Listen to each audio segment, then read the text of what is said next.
Simmer, we're back. Got the Simmer. Oh, fuck around. We're back. It's not a tumor. We're back. Not a tumor. Takuma.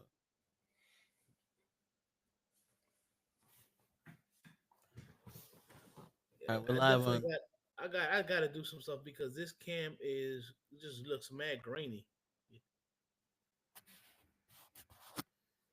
Definitely time for upgrade. I don't look as crisp at you as like you do. You know. Ah, I hear you. Well, I got a cam, like cam. He's like, I got a cam.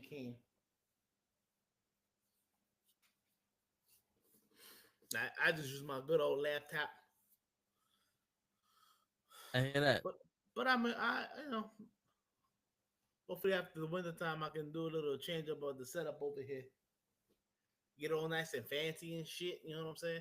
Word, you know. I still can't see the chat. So Um, I don't think anybody has joined the chat yet. I'm gonna test the chat. all right, yep, I see that. Yep. All right, cool. Come back, number guy. Come back, motherfucker. That's what I said. Nah, fucking nah.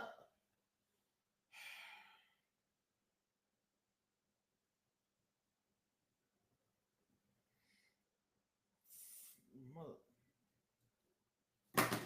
Blue Jays up 4-1. But that's what we're gonna be watching this game and talking about the New York teams.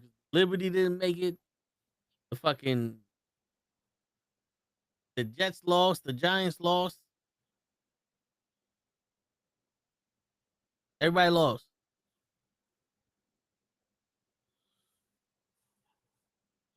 It's funny because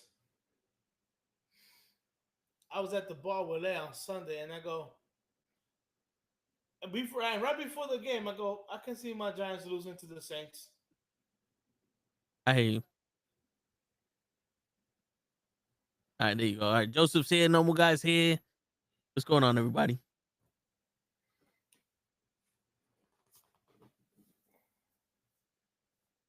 Yeah. All right. So we on Twitch, Facebook, and YouTube. Yeah. Not on Rumble or Kick, but you know what? Ain't nobody was watching us on that shit anyway. What up, Joseph? What up, number guy?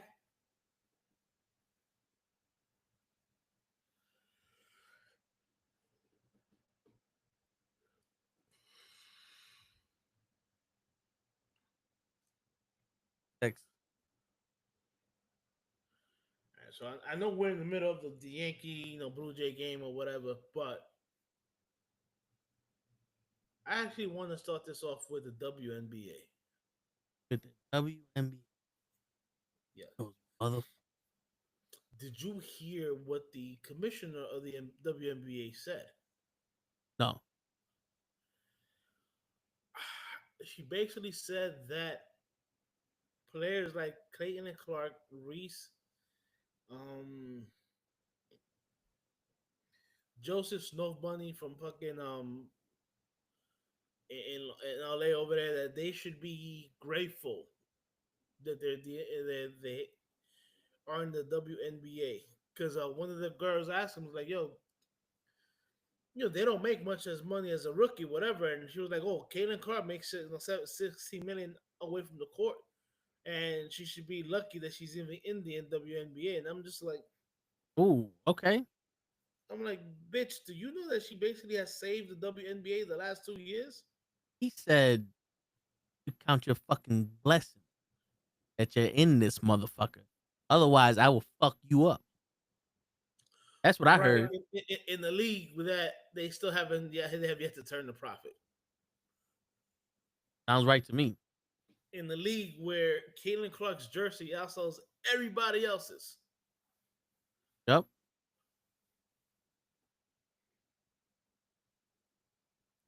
And now there's even talk of a lockout. Dude, if there's a lockout in the WNBA, I don't think they survive. The WNBA. Yeah. Yeah, I think that it would be like one of those unions that everybody's like, "Yo, the union's gonna walk out." All right, cool. Go ahead, watch what happens. And then everybody walks out and they go, "All right, now we fired all you because you left."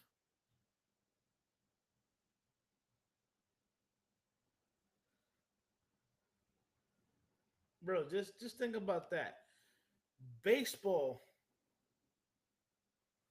almost didn't survive after lockout. And the only reason they came back was because, and let's cut the crap, Sosa and McGuire and the chase for the home run derby. That's the only thing that brought back fans.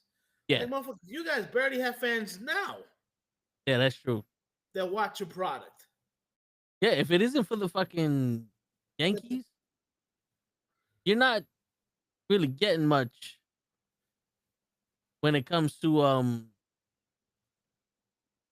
the viewership. Bro, every game that Caitlin Clark is in gets viewership. Any game that she's not doesn't get viewership. You end the discussion. What is wrong with you?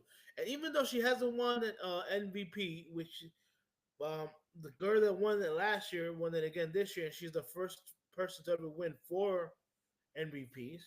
Yeah, It's like, yo, nobody knows who this girl is. Like, I keep forgetting her name. And I'm an avid sports fan. Not just saying that I watch WNBA or whatever, but I'm an avid sports fan. Period. yeah, And I don't remember the woman's name. And she's a good player. I'm not saying she's not, but the basic viewership of your product when Caitlin Clark is on TV is double when she's not in the game. That alone should tell you all you need to know that you need this girl. You know what I'm saying? yeah, You've been uh what is it? You've been in business 20 plus years and you have yet to make a profit. You cannot afford a lockout.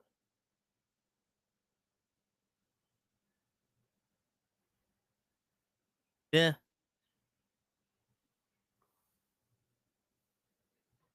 Yeah. I I don't think they can. Dude, I think if they go to a lockout, they're done. Because I also think a lot of the girls are gonna go overseas. They're gonna say, "Fuck this shit. Oh I yeah, can of make course. I can make more money playing in the European League than playing in the WNBA." Yeah, and they proven that because didn't this girl like take down a fucking like didn't she turn down a lucrative contract to play in the Yes, WNBA? from a European team. Yeah, Kaylin Clark turned down a very good contract from the European leagues to stay in the WNBA.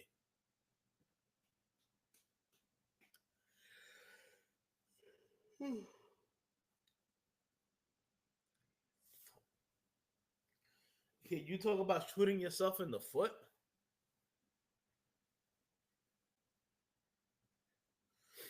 First, you alienate your some of your best talent, and also some of your most popular talent. You know what I'm saying? Yeah, By that bullshit saying talking about these girls should be lucky that they're even in the WNBA, and now there might be a lockout, but you need to be fired as the commissioner. word. Period. Point blank.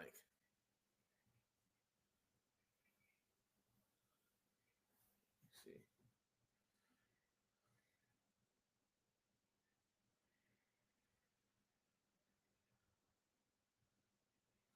Oh, middle of the seventh, man. We better come up with some magic. I'm sorry, guys.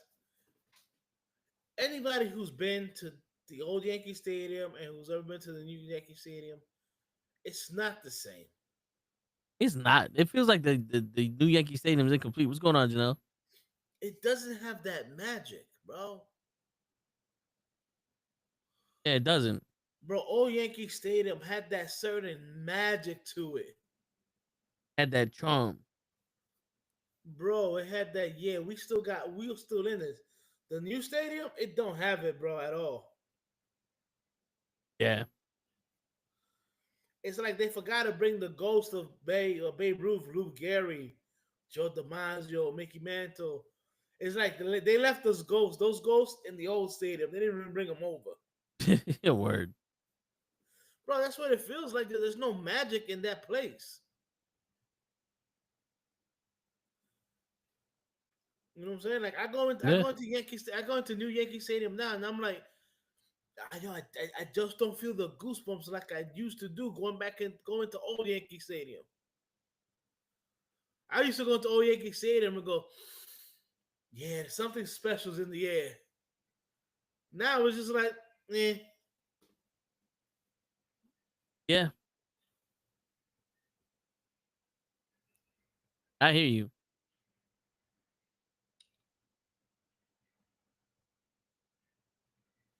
It. I went there once to New Stadium with Crows, and I'm like, yo, this feels like they didn't complete the stadium, and they opened it up for everybody, and it's like the field is alright, but everything else is just like fucking concrete hole. I'm like, yo, I don't like Yankee Stadium before used to be an experience. Oh It yeah, felt like the gift shop felt detached. It felt like you get more shit from the vendors outside of Yankee Stadium than inside of Yankee Stadium. which Like, wasn't like that. Which wasn't like that in the old stadium. yeah,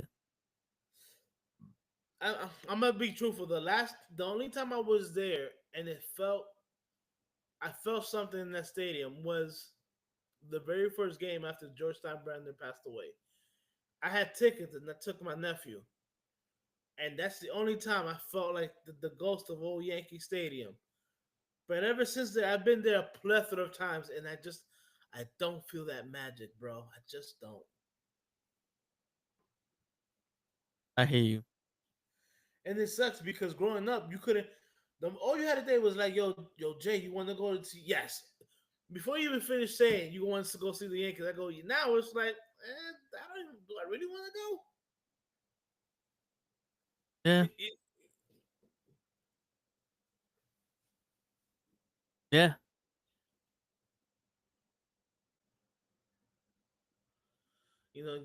old Yankee shit. Stadium had that nostalgia. That's what it was, nostalgia. Word. It You did. know, It had a charm to it. right? And you felt like you was among your peers. You didn't feel like you do now that you're surrounded by a bunch of fucking executive motherfuckers that don't even know what the fuck a strike a ball or a fucking you know nothing about baseball. Yeah.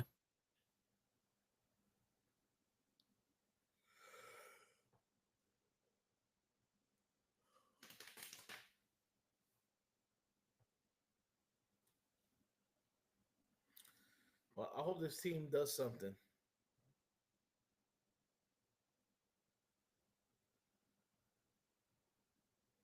So do I, because I don't think we're gonna make it this fucking season because these guys are fucking with us right now.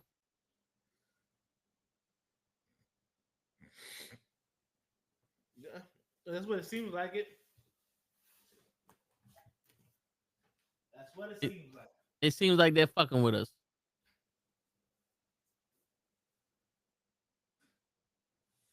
I mean, it is like we wanted to beat the Red Sox, but they seem like they have no heart, no soul against the Blue Jays.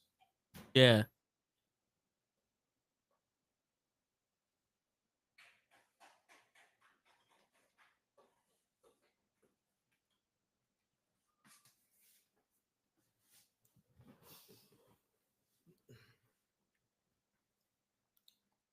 Let me see what's going on here. I heard my nephew clapping, so let's see.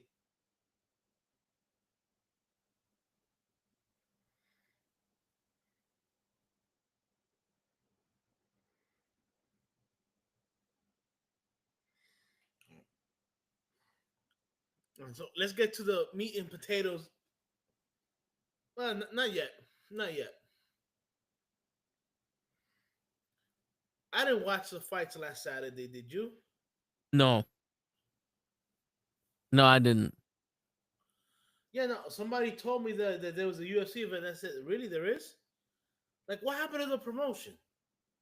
I don't know, but it was a big fight because Alex Pereira was fighting against Yeah, the I saw the the champion, highlights. Yeah, and my man knocked him out like 90 seconds. But yeah, there was no, unless you're on social media, there's no promotion whatsoever now. bro. I was like, I was getting a haircut on Saturday. My barber was like, "Yo, you gonna watch the UFC fights?" I'm like, "Yo, there's UFC fights tonight." He was like, "Yeah," and I'm like, "Bro, dude, like even on IG, I would see like I could see like something on IG, but I didn't even see anything on IG this come for these fights. Yeah,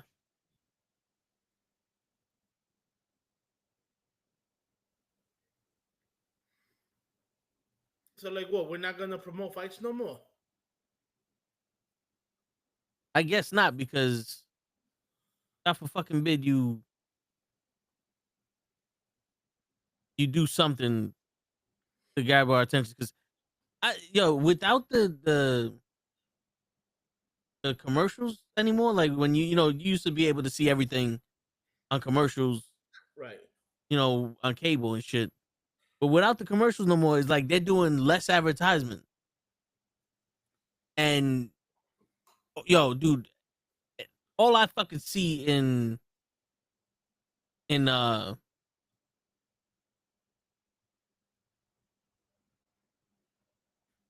fuck, in YouTube is, I'm trying to remember, but it's like some stupid ass fucking show. Like it's a bunch of fucking, do you have diabetes or do you have depression? Because this shit will kill you. And If you take this, it'll cure it, but the side effects are it can kill you. yeah, the side effects are will kill you 3 times before tomorrow comes and the next day after that. Damn, he flew out to deep center. God damn it. That mother.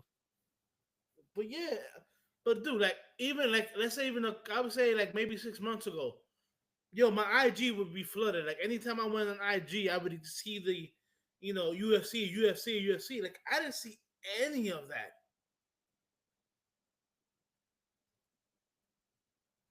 Now, mind you, could it be because the main event you had two guys that really didn't speak a lot of English? No, because they were fucking promoting that this shit was gonna be the best fucking show on earth. Well, I know that the guy that lost the belt beat at Pereira last time for the belt, and Pereira got the belt back. But dude, I was like, yo, there's been no promotion. Yeah, For Dana White, who swears he's a great fucking promoter, I didn't know anything about the fucking UFC fucking event. yep. Anything.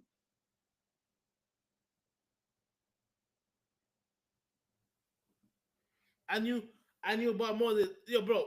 I know more about this that was going on in the WNBA the last week than I knew what was going on in UFC, and that's bad. Yeah, that is bad.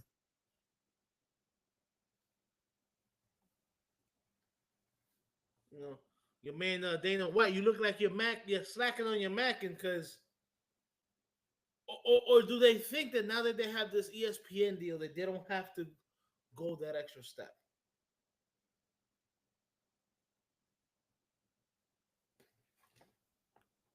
I, It's like when somebody gets that. It's like let's say like you make it to the NFL, MLB, whatever, right? and you're like, oh, I've made it. I don't have to try anymore. You know what I'm saying? Yeah. It feels like that. It's like, yo, we got the deal. You know, we got our money. I'm good.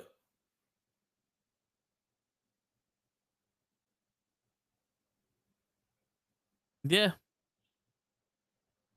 I mean, I don't think they've been trying for a long fucking time. I'm gonna be honest with you. They definitely didn't do any justice to Anthony Mighty Mouse. Oh, but we've been saying that shit. Yeah. We've been saying that, but what all I'm saying is like even during the time where they weren't promoting Mighty Mouse or whatever, like Dana White promoted the UFC. You know what I'm saying?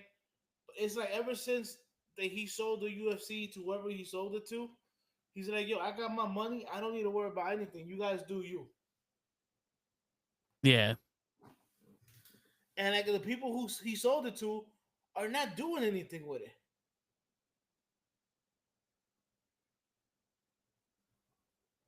Yeah, they're You know what not I'm saying? they're not doing jack shit with it.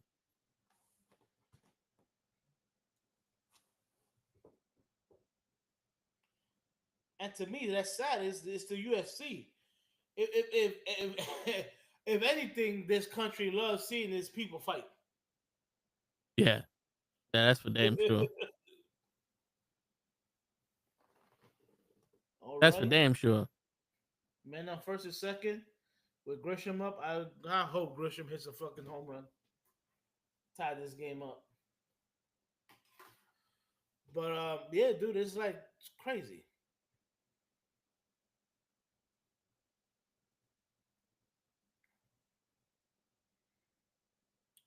Like it I don't even know. I don't even know what's the next UFC. Is it a UFC?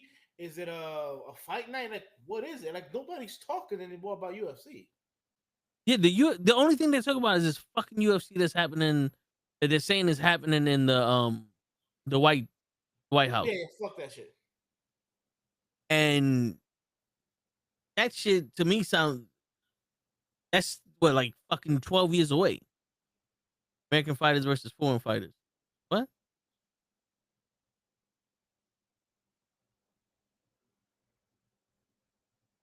He said You talking about, Joe? he's probably saying that the car for the White House is gonna be all the white MAGA fucking fighters against fucking Oh yeah. foreign fighters.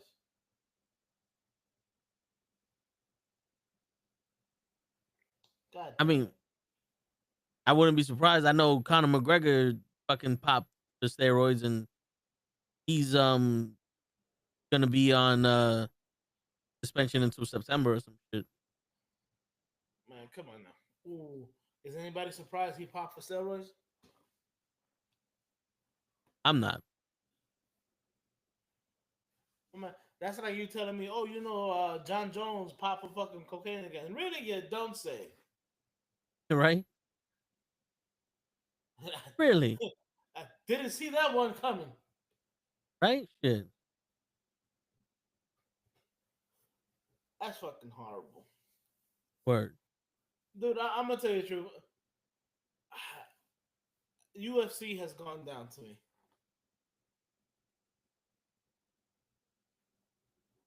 UFC has gone down for you? Yeah, dude, I remember a time where I'm watching um in the next was the UFC next fighter whatever. What was the show that they had? The Ultimate Fighter. Right. I'm watching that. I'm watching fucking the fights or whatever. Now somebody tells me, yo, there's a UFC event, and I'm like, really? When? How? The hell if we know. You know what I'm saying? Horrible. Complete horrible. You know? It is what it is, man. Yeah.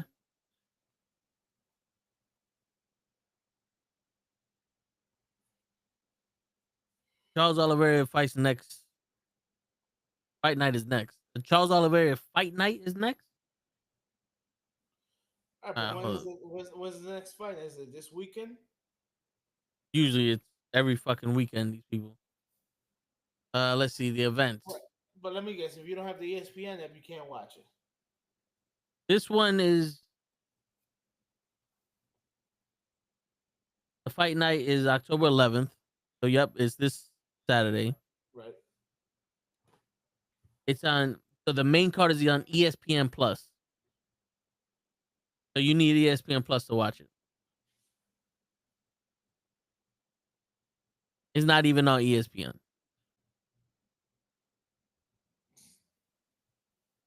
And then after that, it's another fight night with the Ritter versus Allen.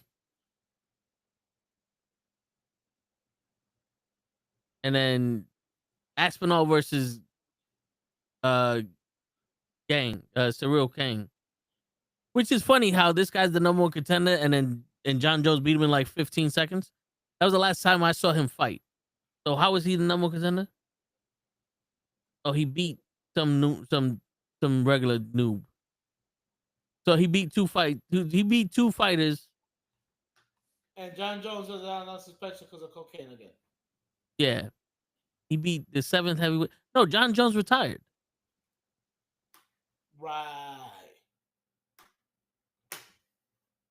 Because he was supposed to fight Aspinall and then he retired. yes. Yes, I'm doing the quotation marks. Yeah. You can't see it, but I'm doing them. Yeah, he retired because he wanted to do the fighter, or he retired because he knew he was gonna pop for fucking cocaine again. Yeah, he didn't want to fight because he was gonna pop for cocaine.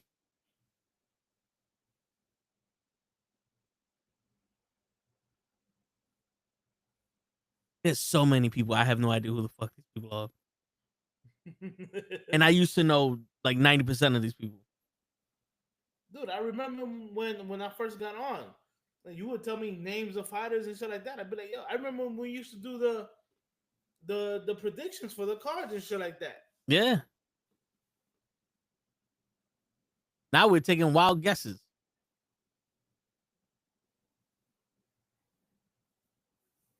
In order for Tom to say he's better than John Jones in heavyweight, is for Tom to beat Cyril Kang faster than Jones did. Time couldn't even beat Kang faster than Jones did. You want Tom Espinal to beat like shit? Espinal said, "Oh, the fight started. I'm gonna go down."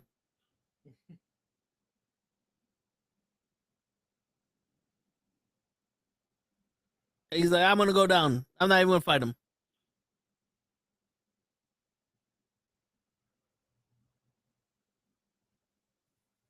That's crazy. Word. That is crazy. Yo, Joseph, since you seem to be the only one uh watching us for some reason or participating, how does the audio sound from me and Hoch, and how does the picture look and all that? Is one of us too low? Are we too loud? Do we look weird? Does our face stretch when we say words like cowabunga? Cowabunga.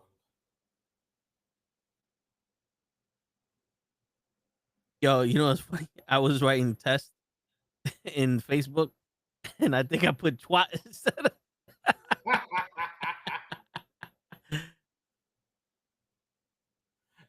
Yeah. That is pretty funny. Let's, let's see if it pops up. I put it in there a while ago. I haven't seen no Facebook message. The audio and picture sound good. All right, cool. Great. Because I've been you know what it is, Hutch? Uh, I been using the Restream AI, which costs an additional $27 plus the $50 I use for Restream, Okay. and the I can't make AI clips for videos longer than 3 hours. So, um, the Toe in the show, we went 3 hours and 9 seconds. So I had to trim it, but I can only trim the episode up to an hour. You can see the guppies flipping you off. So I could only trim the episode up to an hour. So I had to trim the episode an hour long and then make the AI clips off of that. And the AI clips, even though they've been alright, it's like I can't edit them the way the way I can here, and they're not as intriguing as they were here. And plus, this is $40 a month with everything. I don't have to pay an extra shit. Uh, and the Blue Jays are up 4 runs. Yeah, 5-1. So I'm like, you know what? Let's try restream again and save me some money. Hopefully, we get something better out of it. I'm able to I'm able to edit the shorts better here. So fuck it. I was like, you know what? I know there was some technical difficulties we had. Oh, he just beamed homeboy. I know there was some technical difficulties we had with some people, but hopefully we get past that.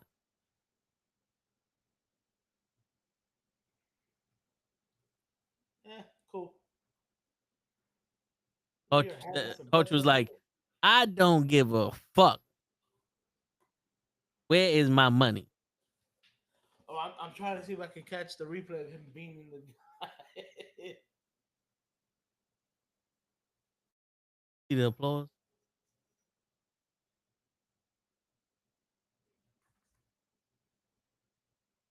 It is. I mean, it is what it is. Oh, you can't see it on the screen. Yeah. I put up an emoji on the lower part of the screen, but you can't see it here. Ravens are butt cheeks. Injuries killed the team. Shit. That's another thing we gotta fucking talk Well, yeah. about I the mean, NFL. I'm about to. I'm ready to move into to foosball because let's cut the crap. UFC sucks. Yeah, yeah. Boxing sucks. Tank said that he was about to retire after his match with the Paul the Paul brother. I mean, he's gonna get what, like 16 mil, which is double whatever he made from one fight. Something like that, yeah.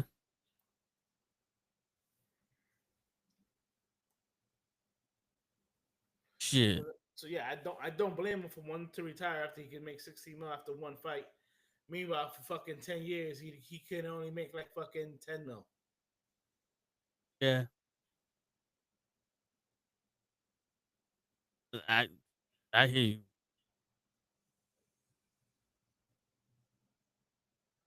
But yeah. So let's get into this foosball. It's All been a right. crazy year yet again. Word.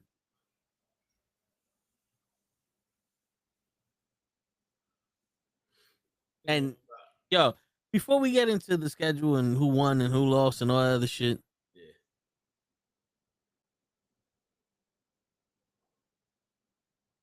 the fucking Jets have downgraded so much that it's not even fucking funny anymore to be a Jets fan. Like I people be like, "Yo, what's your favorite team?" "Oh, I'm a Jets fan." And people like, "Ha, sucks to be you." Now when like, "Yo, what's your team?" "I'm a Jets fan." Damn, I'm sorry. Yeah. I'm not even gonna lie. I'm one of those when people tell me, um, Damn. you heard that? Yeah. Yeah. I thought that was you for a second. Nah, somebody peeling out from my block, I guess. But yeah, dude, I'm just like, okay, you're a Jets fan. Hmm. You Yeah. sure? You sure you're okay?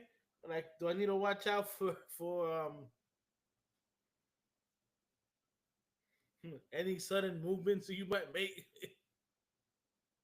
because yeah, it gets to the point where it's like people like, it's okay if you switch your team.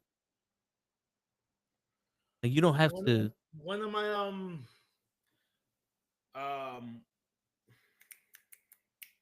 one of my coworkers who was a diehard Jets fan, he said, "Yo, I can't do it no more." And he switched to become a Ravens fans last year. Man, And now Lamar's hurt and all that. And I go, "See, Joe, it's your fault. Should have stayed being a Jets fan."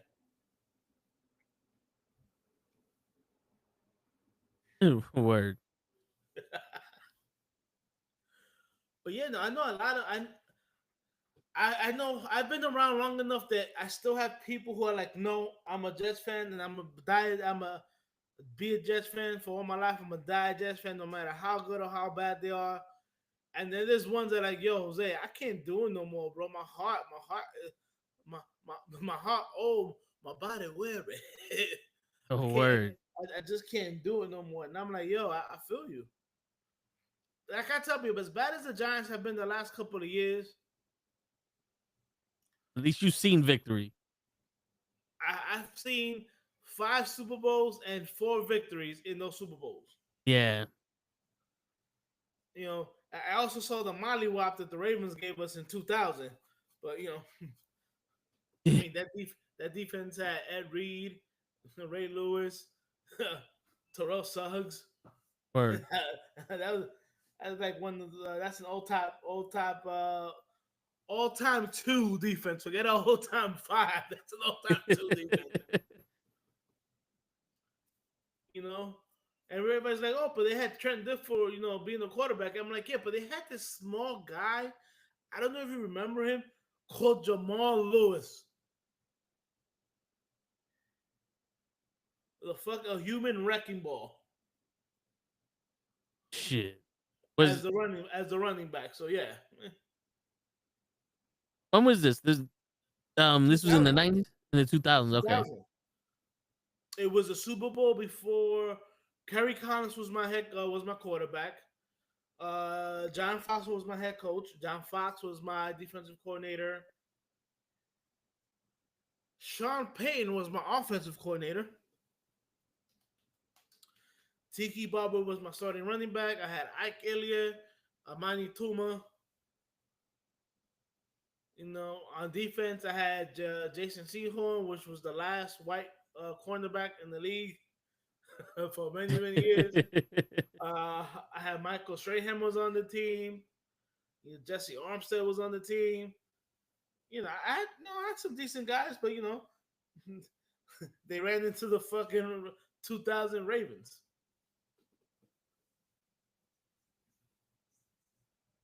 Yeah, with Joe Lewis and Ray Lewis and Yeah, I think Shannon Sharp was on that team too.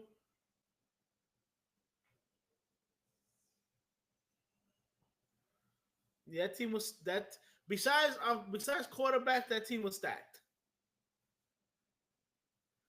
Because yeah, I also had a very good return man in Jacoby Jones on that team. Like they had some players, bro.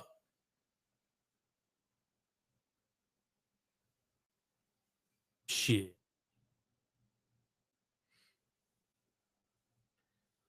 And like I tell people, I said, no matter how bad the Giants are, they always have at least one or two players that you be like, okay, okay. You know what I'm saying? They had the Giants always had at least one or two players that be like, okay, maybe if the Giants were to give him something, he'll be all right. He'll be all right.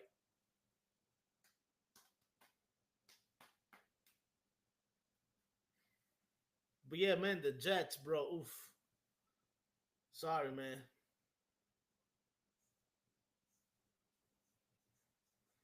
Not only do you guys lose like that, but it happened on the same weekend when Mark Sanchez gets stabbed and then get arrested. Yeah. I know I texted you and I know you laughed, but I was like, wait, did he get arrested because he fake stabbed himself or something like that? Like he faked his career?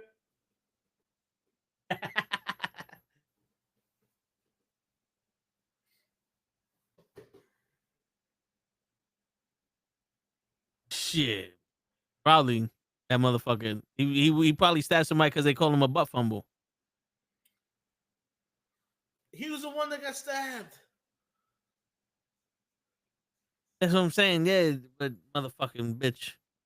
Yeah, it's funny. He got stabbed and then he got arrested. He got arrested Right, for assault. right. Because I What? guess he was the. I guess he was the aggressor. I guess he got stabbed because he was being too aggressive. Who knows? Um, Joseph, here's my thing with Aaron Glenn, right? He's a rookie coach. Okay, just like my Giants, the offensive line didn't work. Besides Garrett Wilson, you really don't have a receiving threat. You know what I'm saying?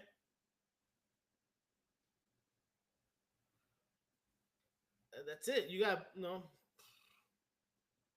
yeah, no, my guy Jonathan Ogden, my man Tony Goose. The Goose was there. Tony Goose Saragosa. Like that Ravens team was stacked. But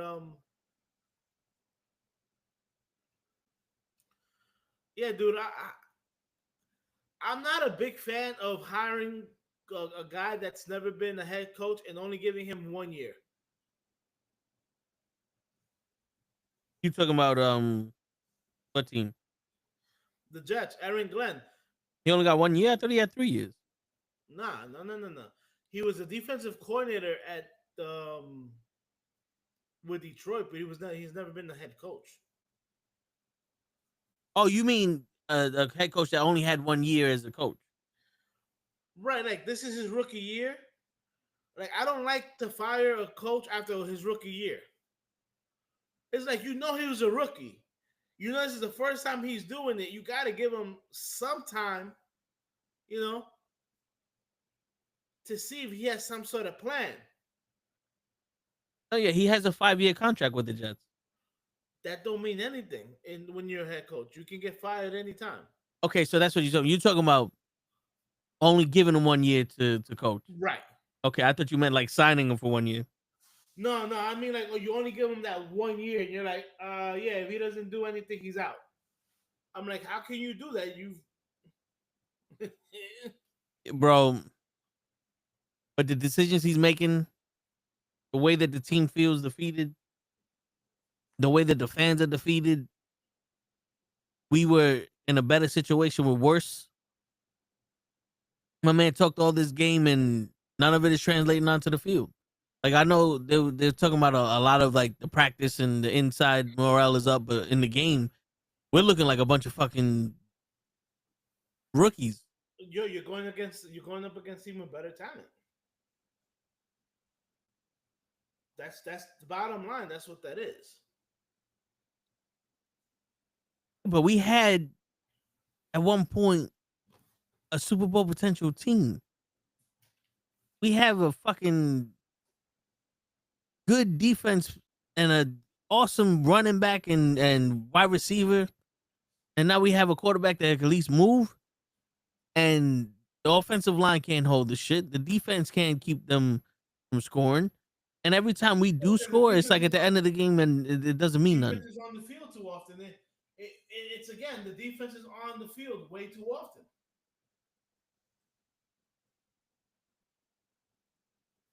It's like the last 5 to 10 years, neither the Jets or the Giants can find good offensive linemen. But we try to draft them though. We do.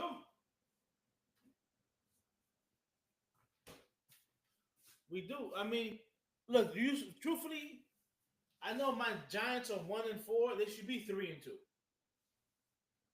They should have beat the Cowboys. Yeah. They beat the Chargers, and in the first quarter and a half of the game last week, they looked like they were going to blow out the Saints. You know what I'm saying? Yeah. So and I know a lot of people are like, oh, but look at Daniel Jones. He's on the real team, and he's 4-1. Besides the Broncos, who have the Colts played? easy teams, the Raiders, the Dolphins. You know, the Colts have one of the easiest schedules. Period. And the one game, which was last week, they had not this week, but the week before, that they played a team with a decent defense in the Rams. They lost. So once the Colts are playing better teams, watch how bad Daniel Jones is going to look, and watch how like everybody's like, yo. Last week they punted the first possession, and then they scored in every possession afterwards. I go, yeah, but if you look at that, my man, the running back from the Colts, Jonathan Taylor, is having a career year. He already has like maybe like 6 touchdowns already or something like that. Crazy. He had 3 touchdowns last week.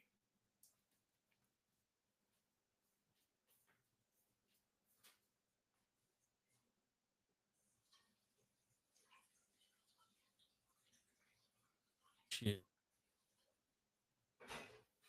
Yeah, but I really think that the Jets need to give Aaron Glenn at least 2 years.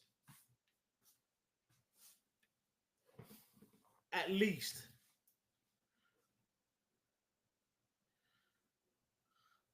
Joseph, next year's class is supposed to be looking good, but what kind of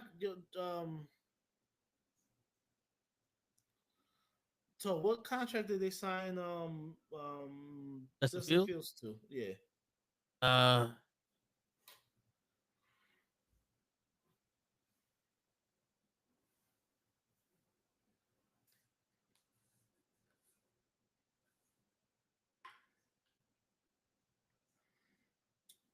Was it a 1 year deal or multi-million? no, Russell Wilson.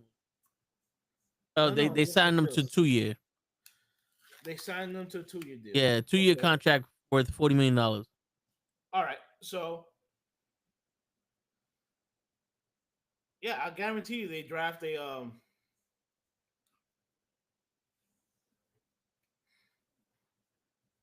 I guarantee you that they draft a quarterback this year. Yo, so look at those numbers by Jonathan Taylor, the Colts running back, bro. He already has 94 carries, which is probably 20 more than anybody other running back. Almost 500 yards already and already 6 touchdowns. He's averaging 5 yards a carry.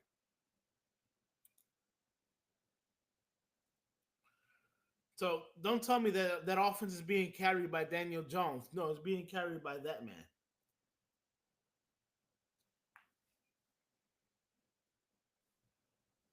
Uh, as of late September 2025, Jonathan Taylor of the Indianapolis Colts has the most carries this season with 94 rush attempts. Who's the closest one? Christian McCaffrey with 91, James Cook the third with 90, and then Saquon Barkley for number 27 with 83.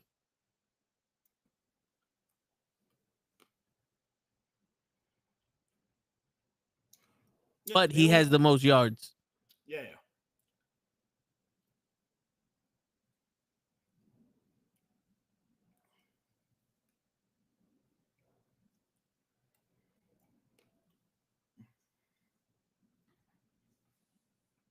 The Colts are doing exactly what I would do.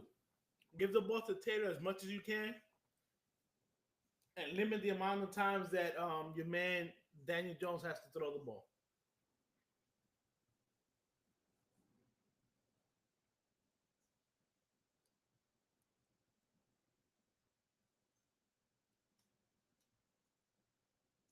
But yeah, I think the Jets draft a quarterback. Yeah, question for you, Toe. Who is your offensive coordinator? I'm about to look that up right now.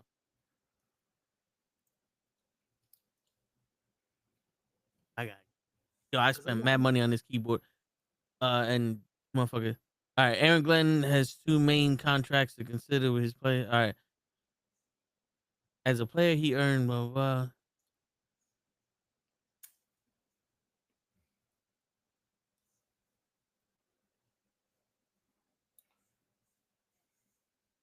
So they Because I know haven't publicized how the the total value of his contract. Aaron Glenn. Was a head coach? That's weird.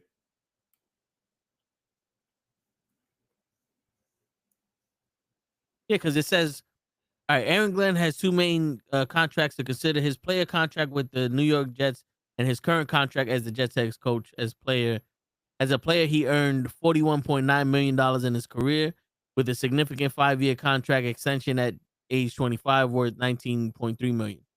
As a head coach, he signed a 5-year deal in January 2025 with details about the total value not yet publicized, not yet publicly available, but it ties him to the team through 2029 season. If they keep him.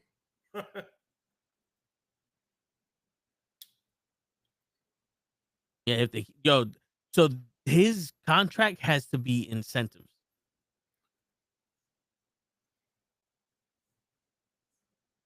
Unless I'm getting the wrong vibe, but his contract has to be like, yo, if you get us here, you get us there, or like we'll like the first year we know it's gonna be hard, so we'll give you nothing, and then the second year depends on how much better, some shit like that. I don't know, but that's crazy because aren't they all supposed to be public?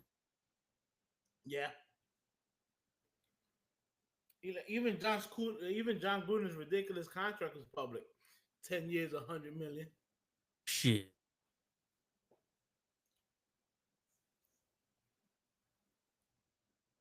I don't understand that, bro. I really don't. Word.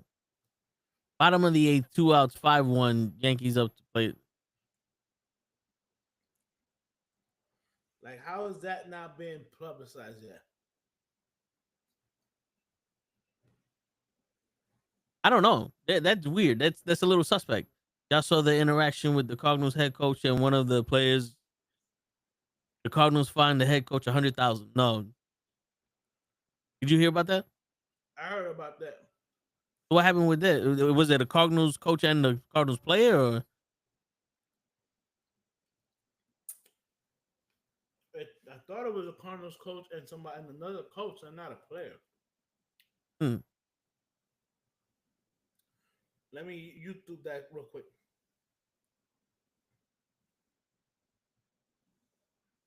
All right. So while he does that, I'm gonna tell everybody the standing so far.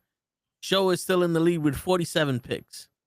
Joseph is in second place with 42. This was a bad week for you, Joseph. You only got 2 games right out of the 14.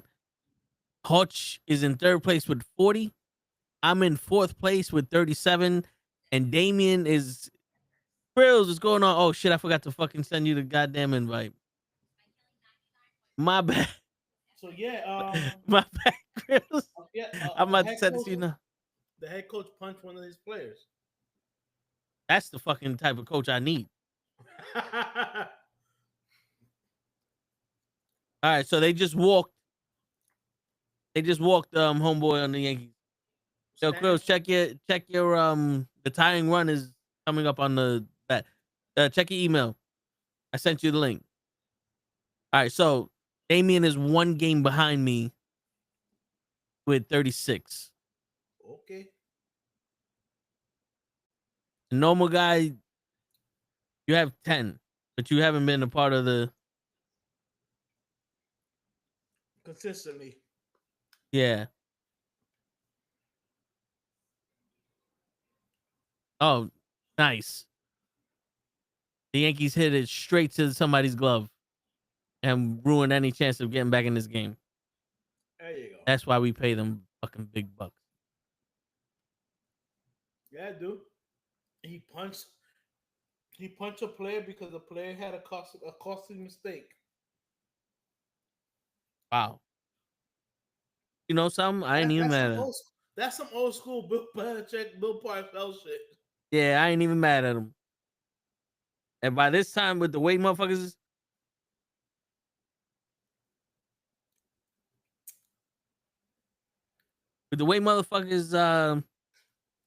be acting nowadays, somebody gotta get fucking punched.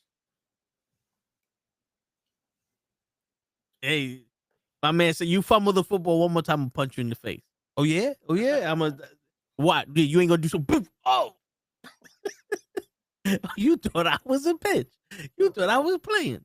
You thought I was joking. Word. Oh. Wait a minute.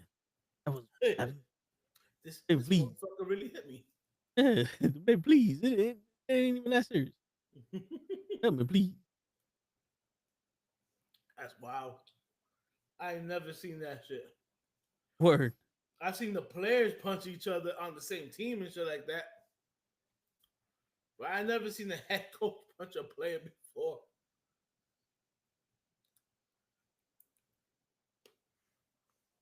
Yo, word.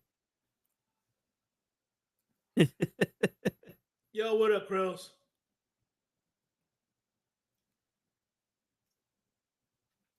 Like it's funny and it's not. Yeah, you're the head coach. You have to have some kind of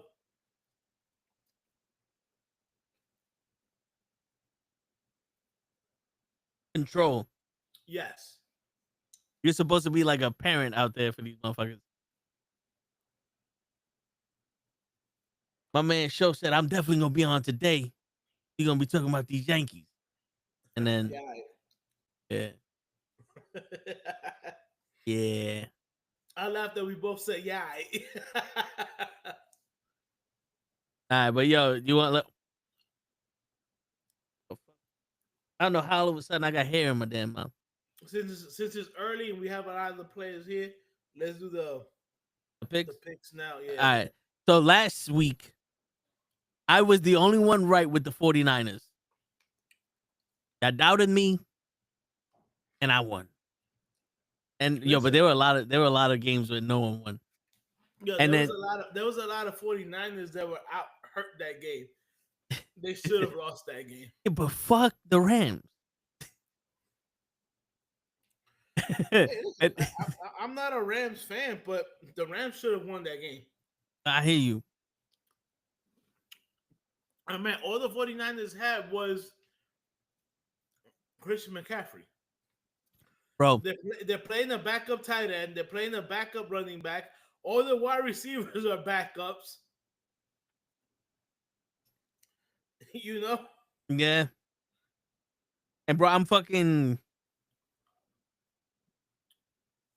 I picked against the Rams because when I played the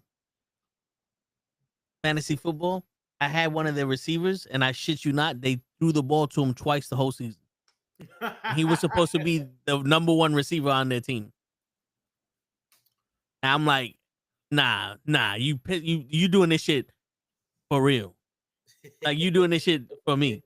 Like you motherfuckers, pieces of shit. I'ma hurt you. Yeah. All right. So the Vikings beat the Browns. Me, Hutch, and Damien got that one right. Joseph and Show picked the Browns. You fools. Fuck them, that's why. That's right. Right. That will conclude this evening's entertainment. There you go. I was looking for the you fool. All right. Then the Texans beat the Ravens, and Damien, Hutch, and Show got the Texans. Me and Joseph got the Ravens. You fool! But the Dolphins lost to the Panthers, which I could have told you that, which I did tell you that because me, Hutch, and Damien got that right. Show and Joseph, you failed. You fool! The Colts beat the Raiders, which Show and Damien got that right. I think they cheated. And me, Hutch, and Joseph got that one wrong. You fool! The Giants lost to the Saints. Everyone but Show got that one wrong. You fool! The Cowboys beat the Jets. Everyone but Hutch got that one wrong. You fool! Wait, wrong? Yeah, you got that right. Everyone else got it wrong. So everybody took the Jets? Yeah, and me, Damien, Show, Joseph, we picked the Jets, and you picked the Giants. And you picked the Cowboys. Wow. Yeah, and then the Broncos beat the Eagles, where Damien was the only one to get that one right. And we all are. You fool! The Titans beat the Cardinals, which no one picked the Titans. You fool! Everyone picked the Cardinals, which I was gonna pick the Titans. But I was like, you know what? Let me pick the Cardinals because maybe this guy knows how to play football, which apparently he doesn't. The Buccaneers beat the Seahawks. where Damien and Hutch are the only ones that pick the Bucks. Me, Show, and Joseph picked the Seahawks. You fool! Everyone picked the Lions. So we all knew the Bengals was going to win. Me, Joseph, and Damien picked the Commanders. Show and Hutch You fool! picking the Chargers. I could have told you that they were going to lose. And everyone picked the Bills, but they lost to the Patriots by 3. So You fool! and me and Hutch are the only smart ones picking the Jaguars because fuck the Queefs. Damien, Show, and Joseph You are fool! picking the Queefs. You sons of bitches. You should have never went with your gut and logic. You should have stuck with us like real men do. Yeah. Yeah, Joseph. Last week was wild. This whole year has been wild, and we're only 5 games into the season. Yeah.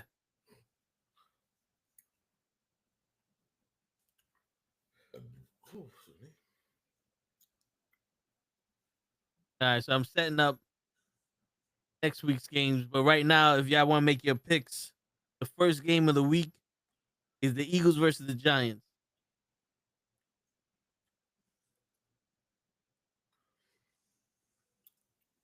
Damn, Damien coming here strong. Hasn't said anything, but Word. here's my picks. Damien just put his dick on the table and be like, ah. Word.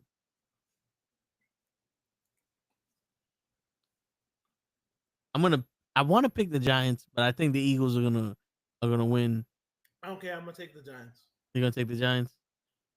You know what? I'm gonna take the fucking Giants too. You know why? Because I feel like the Eagles are on a downward spiral right now. Show's not here, so he can't make the pick. The Colts are winning. It's already wild card season. Jesus. Joseph, you guys have an easy schedule. You guys should be winning. You have a Word. decent defense. You have a defense offensive line. You have one of the top 10 running backs in the league still. But at the end of the day, fuck Daniel Jones. Word. Because fuck him. That's why. Fuck them, that's why. You fool!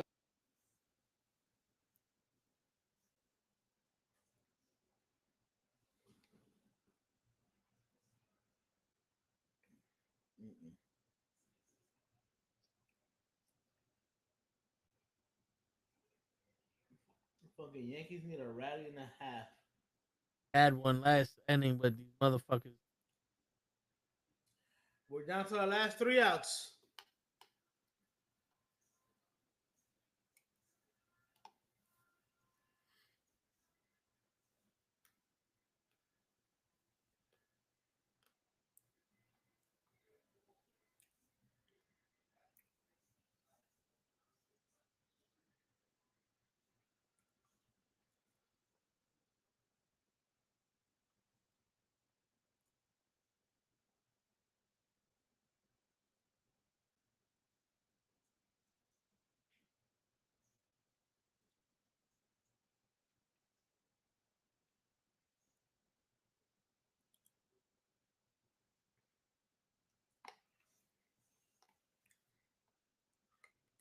Everybody, give me a second. Stop rushing me.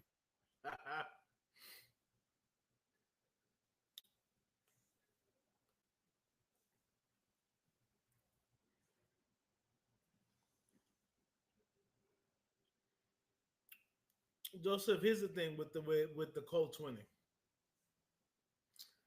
From what I've seen, most of the games have been home so far.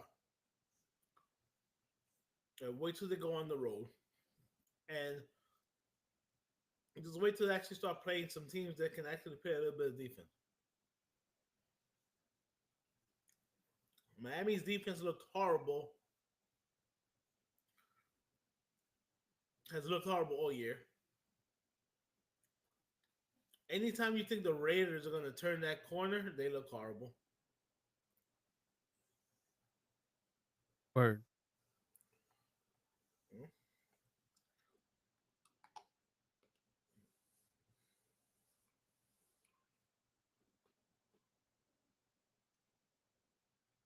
let's cut the crap. They should have lost to the Broncos.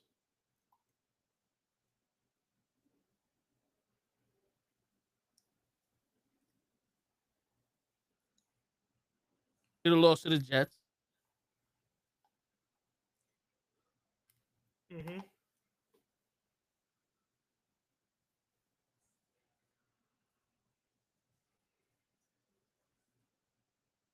All right. So we did the Eagles versus the Giants, the Yeah, Broncos versus the Jets. You know me, I'm gonna go with the fucking Jets because I'll take the Broncos. low down. Oh, yo, Joseph, who the fuck did you pick? The Giants or the Eagles? And this normal guy's still here. Yeah, normal guy. What's going on here?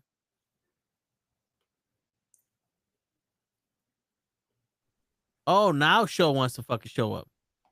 My brother, I've been in here for 35 years. You're just not in this planet. I was watching videos just now. You just caught But, me but, surprised. you heard we was making picks, and your ass came in late. What up, Tyson? How'd I do last week? You suck. Usually. No, you got 4 right.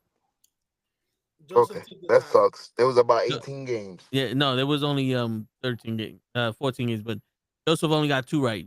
There was a lot of people who completely fucked up. Joseph picked the Giants. Who you got? Show the Giants or the Eagles? The Eagles. They can't even beat New Orleans. I'm sorry, Coach. You got to be realistic. So them beating the Patriots in the Super Bowl means nothing to you. Nope. Just last week They wish they could have Michael Strahan and JPP. wait. Who did the Giants beat to get their first win? Oh yeah, the previously undefeated Chargers. Okay. You comparing the Chargers to fool! Philadelphia? And you can ban the Chargers to Philadelphia. Are you comparing the Dodgers to Philadelphia? You mean the Chargers? The The Broncos or Chargers, the my Jets? bad. Tyson, who you picking? The Giants or the Eagles and the Broncos or the Jets? The Broncos, unfortunately. Oh, you got the Broncos too, right? Fucking Jets. I'm Yeah. tired of the motherfuckers. Tired of sports. Well, you're on the wrong show then, asshole. Or You should have never did this show today. we do the show every day. We should have fucking mourned More than what? the fucking Yankees. They're not over yet. You right. Don't even tell me, man. I ain't watching that shit. Shit, we starting to rally, hit it up the alley. Rally, the pitcher killing alley. The picture killing alley. I don't know. I don't know what the saying is. Fucked up. Everything we did for you. Joseph took the Broncos. Tyson picked the Jets. Yep. Tyson, you Tyson, okay? who you got? The Giants or the Eagles, Tyson? We need that one too. If you pick the Jets, you might as well pick the Giants. They got a better record. Stop telling him what to do. Then we got the Rams versus the Ravens. That's a good game. That's a little difficult because I think Lamar Jackson is back. Give me the Rams. Is Mark Jackson back? Mark Jackson. Who the fuck is Mark Is Jackson? Lamar Jackson back? Wait, no. What teams did you say? Ravens and the Rams. The Ravens and the Rams. I'm sorry, I heard the Raiders and the Rams. I'm sorry. Nah. They don't I know think if Lamar's Lamar's going to back. play. They don't know if Lamar's going to play. I'll take the Rams still. I'll still take the Rams. Yeah, they don't know if he's playing or not. You know, I take the Rams even though. Fuck them, that's why. So, show you got the I'll take Ravens. the Ravens. I'm gonna take the Ravens because usually when they say maybe they're gonna play, they play. They're gonna play. He would have been out. Like yo, he's out. Oh no, there's no He- maybe. He's just they're not He saying has he's a playing. hamstring injury that they said was going to take at least 3 weeks. He only missed one game so far. I don't know about you, but 3 weeks means 3 games, not one game. I think he missed two. No, Right? he got Oh, hurt okay. in one of the games. He didn't miss the entire game. Gotcha. And even if he plays, he's not going to be 100%. He might be Don't get confused. 50%. That man has an arm. He He might has not two be able to arms. move. He has two arms. He has the same amount of arms as Mickey got watches. Mm, both of them. No, I don't doubt him. He's on my fantasy team. But I'd rather have him come back when he's healthy than try to rush him to come back. That's just me. If they wait to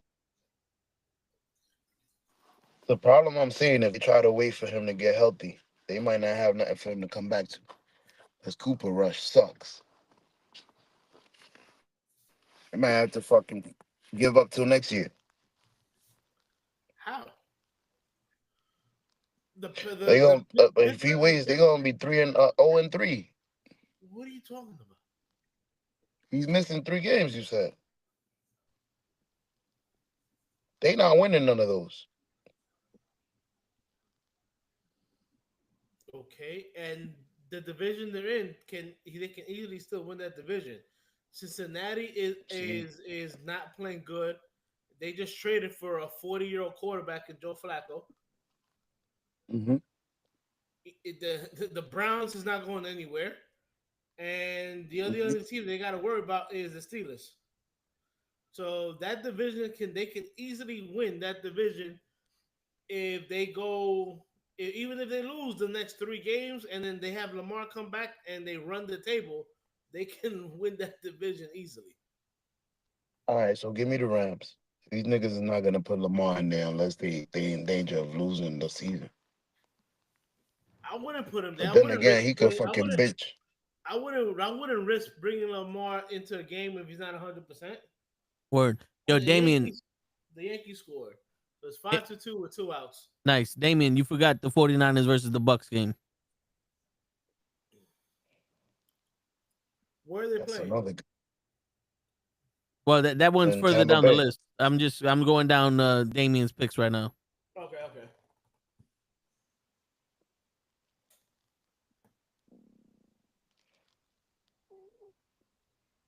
All right, so who you picking, show?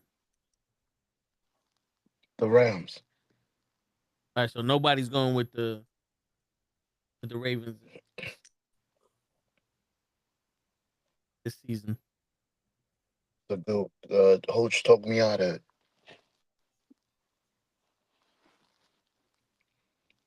Why? Unless Lamar Jackson is stubborn and is like, I want to play. Don't tell me what to do. I'm gonna tell him. I tell that motherfucker all the time.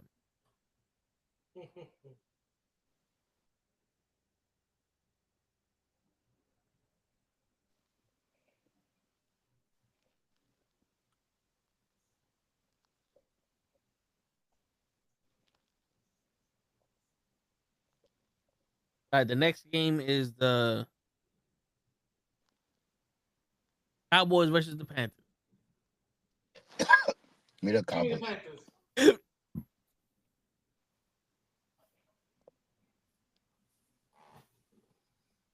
Coach is going with the Panthers. I'll go with the Panthers too. I'm going with the Cowgirls.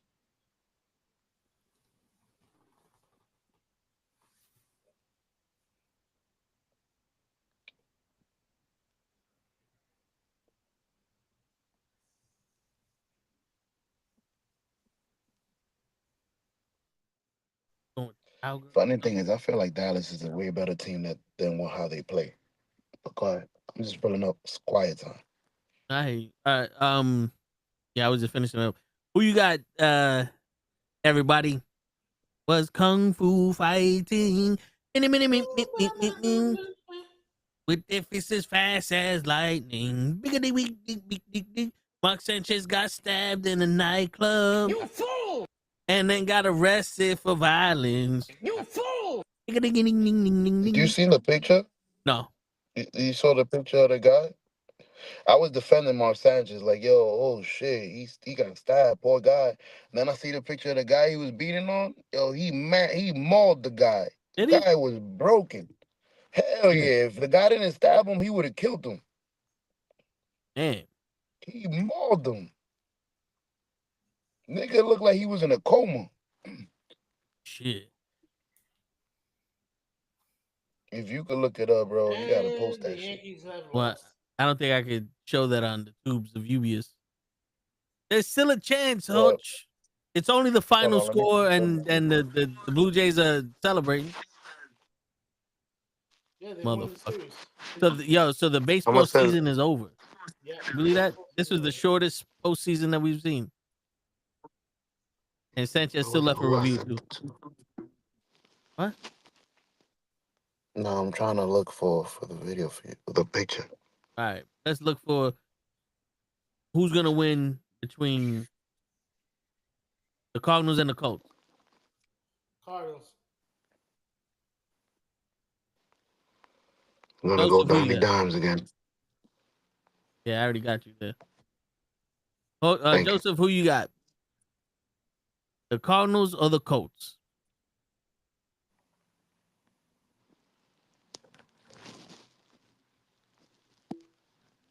You know, not for nothing. I think the Jets should probably fucking trade for Trevor Lawrence.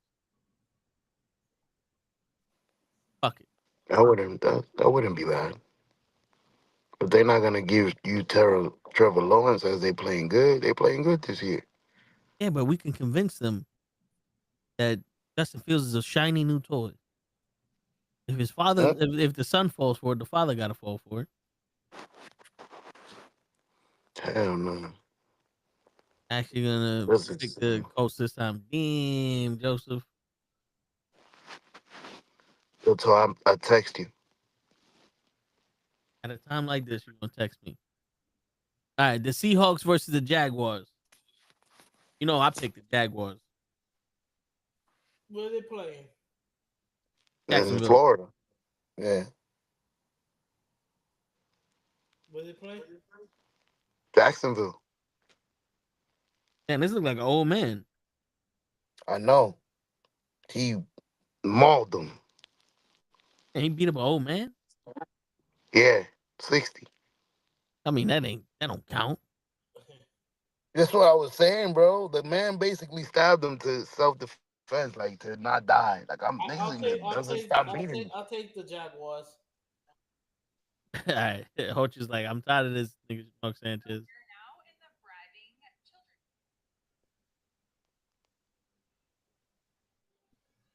So who you got, the Jaguars or the Seahawks? The Seahawks.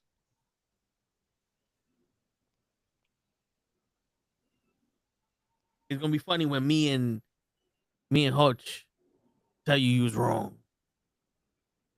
The Chargers versus the Dolphins. I'm going with the Chargers, even though. Fuck them, that's why. That's right.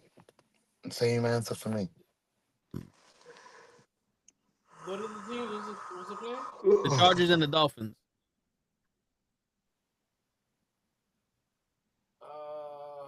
I'll take the Chargers. He got two at la Baloba. Yeah, watch out before fucking Chargers double.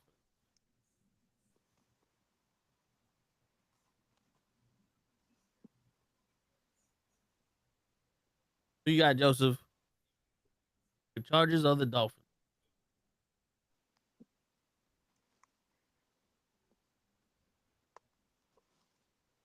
And what's the point of making picks, Tyson, if you're gonna leave and not come back? The Chargers, because both That's of their a point offense of lines are that. shitty. You know what's funny? I already preemptively put you on the Chargers because I figured that much. The Browns versus the Steelers. I am going with the Browns because they are on a roll right now, and they're undefeated from the last time they lost to now. You bugging. What was that? Them guys play too good in Pittsburgh. Nah, you gotta remember. Wait, we're on to the winner to the next pick. Toe Yeah, moved we're the on. Browns He said, versus "Fuck Steelers. Give me the everybody." Giants. Okay, so what game are we at? The Browns and Steelers, because you already picked the Chargers, Okay. and then the Jaguars and Seahawks were before that. Let me go. I'll go with the Steelers. All right. So show Joseph, and that was the fastest I've ever seen you pick a team, Joseph. Mike You gotta Tomlin don't you play gotta at home. remember the Steelers have one disadvantage. Hey, Aaron Aaron Rodgers. You fool! All on right, Iowa. if you're gonna keep yawning like that, show, then we're gonna have to fucking speed up the pace. The You heard Patriots that versus shit the on Riverside? yeah, bro, loud and clear. It was in my ear. You fucking blew into my shit, trying to be all sexy and shit. I haven't heard you Lance thinking. Stevenson. All right, the Patriots versus the Saints. I'm gonna go with the Saints because Patriots. fucking course show like show is a fucking Boston lover. I can see it in his fucking face. I'm gonna go with the Pats on this one. You see? Coach is a Boston lover. We moving. It's because the Me white and girls. Hoach was moving. It's because of the white girls in Boston. Hoach goes for him. I mean, I did fuck a couple of them. See, In what? one time you actually on time. Word. What's going on, Joseph? The Saints or the Pats?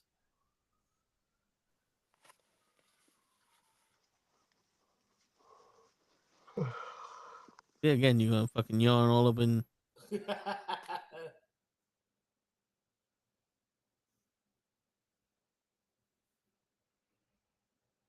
Oh, okay.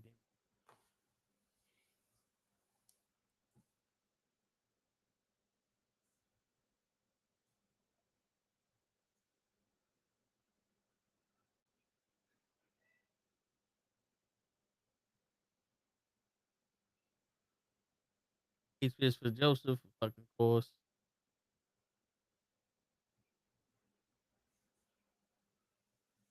Well, I won't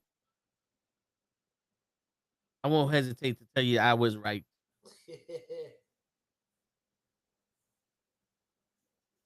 All right, the Titans versus the Raiders. The Raiders. I'm gonna go with the Raiders this time. Y'all one more time, show. Yawn one more time, show. Tell him, Joseph. Tell him. Joseph Joe decided to mute himself because he's yawning too damn much. The Raiders versus the Titans. That's Who you got? absolutely correct. You're an asshole. That's what? I'm gonna go on the limb. I'm gonna go with the Titans. Oh, going with the Titans. Hoach got the Titans. I'm going with the Raiders. I'm going with the Raiders.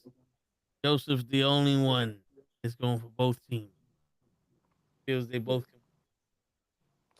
It's about participation. Hey, the Cowboys and somebody in Green Bay. If you would have picked both, that would have been correct. Like 2 weeks ago. No, because if you ain't went first, you're last. So the Hey, they 49ers both and the was Bucks. last. That's true. The 49ers and the Bucks. Who y'all got? I'm gonna go with the 49ers. Are they playing in San We'll go with the Francisco or Bucks in Tampa? They're playing in Tampa. and Tampa. Joe, you're not the one giving out the thing at his toe. That's So, right. You Yeah, but sit there and yawn. shut I your already know. trap, young man. You don't know. So, are they playing in San Fran or are they playing in Tampa? They're playing in Tampa. I've gotten it right every time, man. Hope No, you you don't haven't. believe in me. No, you haven't. I'll go Tampa.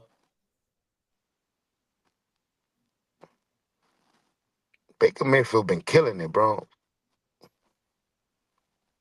I think Show just likes sucky quarterback. He is the leader. They nuked the leader. I thought you said show like quarterbacks. I was like, they are the leader. I said shitty quarterbacks. Like the Bengals versus the Packers. I'll Shit, take the the Bengals Packers. show it. You're Bengals taking the show it. Packers? Take Baker Mayfield. Yeah, everybody's saying the Packers, bro. Nah, I'm gonna take the Bengals. Joseph, who You you got? bugging? Nah, man, the Bengals got it this week. You got to remember, the Packers have one disadvantage. They used to have A. Ron as their quarterback. Bro, fucking Flacco don't even know the playbook. So, you think that Just stopped throw him it at before? Chase. That is true. He did come in for the Browns and win the game. I think Yeah, Flacco was on the last Jets. year. No one knew the player. No one knew the fucking the playbook on the Jets. It's amazing how great they look Thank you. everywhere else till they get to the Jets.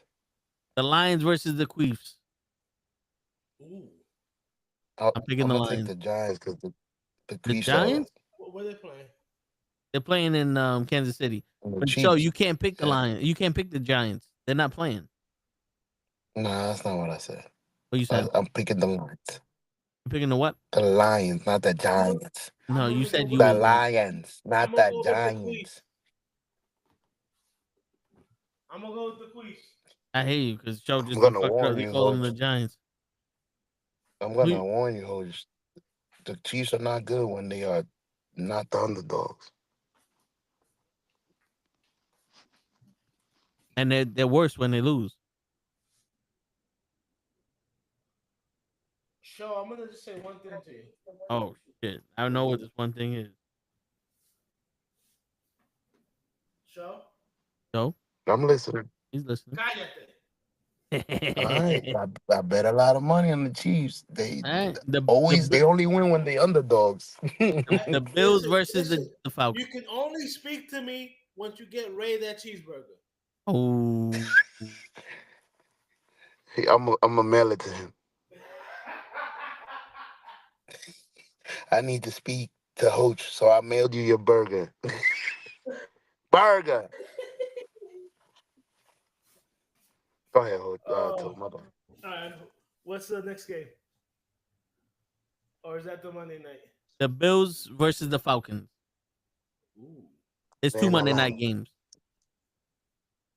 This game is a Monday night game. It's on ESPN The Ocho. Let me get In the Atlanta. the Buffalo. The Buffalo. I was gonna say, Hoach, Atlanta is so whack that you don't even ask if they home or not. I don't give a shit. No, Atlanta has been playing good this year, but because Buffalo lost to Miami last week, I think that right they lost. They did? Joe said that they lost. I didn't hear I that mean, bad news. Toe said that they lost. Let's see. Yeah, they lost to the Patriots. Oh yeah, they lost to the Okay. Patriots. Okay. Yeah, since they lost to the Patriots last week, I think I'm gonna come out this week and put it on whatever team they play. I don't think they're ready for the big booty bitches in Atlanta, so I'm going with the Falcons. Ooh, big booty bitches. Ooh. I'm Big gonna make a booty bitch. prediction so that next week y'all can add a video to it. But I think the Bills gonna win by like 20 on the dot. 40. No, I don't think they're gonna score that. 10-30 maybe.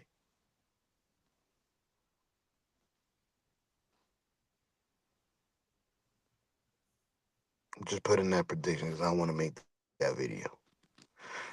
You Now, see this Toad's face, looking Joe? at us. Let's shut up. I see it. Every game you're I've been making a saw it. prediction. How is this I did. prediction different than every other game? You should like, I'm gonna make a prediction this game. This is a perfect. This is a correct score prediction, bro. I've never done that. A correct score? All right, let's go to the second Yeah, game of the fucking thing. 30-10. All right, Joseph, remember that. He said, "All right." The He last said, "I doubt it, but good luck." word. The last game of the Monday Night Wars is Cub Bears versus the Commanders. Give me the Commanders. They home. I'm saying that so Hoach could know. They're not home.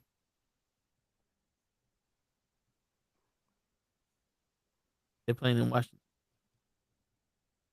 I know. They not in their house. Um, let me see. Let me see. Let me see.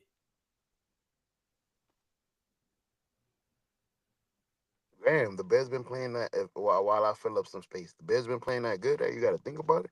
They're 2-2. Okay, that was a legit question, by the way. I don't think I'm trying to diss the Bears. All right. No, They I'm trying to remember to see if Jalen Daniels is actually playing. He is. He played last week like a stud. Yeah. Did he play last week? Because I didn't see any highlights from him. I just saw the highlights from the running backs. But I'll go with the Commanders on this one.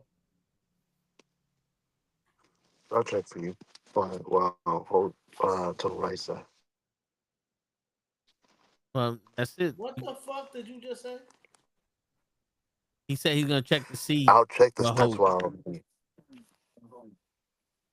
What he said October was 5th, 231 yards, one touchdown, 100 QB rating. under the sea, He under the beat the Lakers. sea. Uh, he beat Where the, can was it we the go? Rams? What can we No, do? What can we see? he Under beat the the sea. Chargers. They played the Chargers. Yeah, yeah, he beat the Chargers. Daniel scored 2 TDs last week. He played two. He scored 2 touchdowns. He's back playing, and I think the effing playing meant for a motherfucker. That's what it is. He scored 2 touchdowns himself. He didn't score 2 touchdowns with his boys. He threw for one. Yeah. Yeah. What a motherfucker. Yo, Holtz, what happened to CJ Strauss? He Yeah. fucked up. What you say? What happened to What CJ happened to CJ Strauss? in that group Hey, with Jaden Daniels, Love? CJ Stroud did his damn thing last week. Empty. You say he I picked him up on my fantasy just for last week. He got me about almost 40 points. damn. Yeah, they started the year off rough. Remember, they they traded for Joe Mixon last year, and this year he hasn't been playing yet. They also changed offensive coordinator, and the new offensive coordinator wants to do things different, I think, than they did last year. So so when you change offensive coordinators and then they want you to do different things that you were doing last year, you got to learn. But last week he looked good, and the week before that he was starting to turn the corner. So Hoach understand. I mean, Toe understands. He got a new offensive coordinator, so he knows. to, Toe And got a if he new had, everything. and if he had those 6 extra inches, he would have pushed his ass over.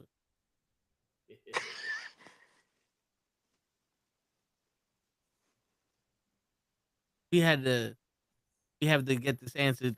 Tanner Ingstrain is the offensive coordinator for the Jets. Who in Who? the fuck is that? He was hired by the team in January and previously served as a passing game coordinator for the Detroit Lions. Yeah, that's Oh the guy This yeah, is everybody's mad at. this is Ingstrain's first NFL play calling role. Wow. exactly. Wait. Time out. Let me get this straight. Let me get this straight. We have an all-star team with a rookie fucking coaching staff. Yes. Yep. We got a coach that never coached, an offensive coordinator that never coordinated, a GM that never M'd, a hot dog vendor that never vended, And I and think a your towel defense. boy that never boyed. There's a And girl. listen, I think your defensive coordinator was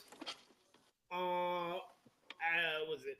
He wasn't defensive coordinator. I think he was like a linebackers coach or something like last year, or the the or something like that from Aaron Glenn because Aaron Glenn was the defensive coach for the Lions last year, and he brought over somebody from his staff to be the So, defensive coordinator, which I think was like the cornerbacks coach or yeah, something like that. it's Steve Wilkes. Wilkes. Right.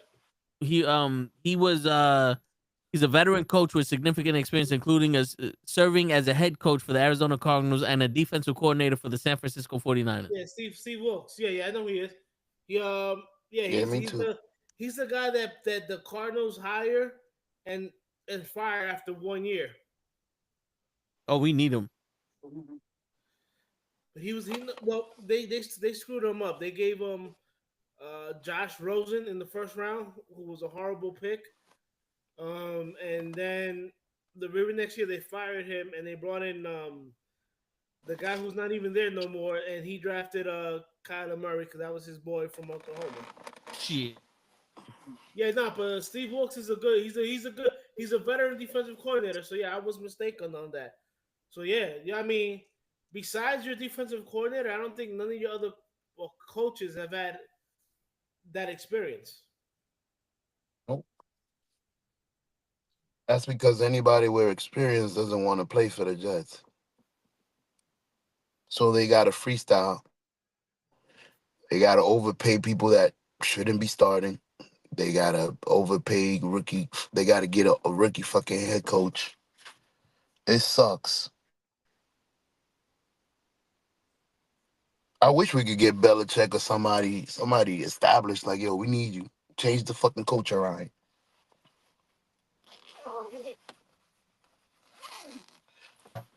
But yeah, right. What happens to that GM that we had that was pimping since been pimping since been pimping? Which one is that one? He interviewed him and he I was like don't remember the he was a former coach that won a Super Bowl for another team. former coach that won a Super Bowl for another team. Old white man. Old white And then he man. became the GM.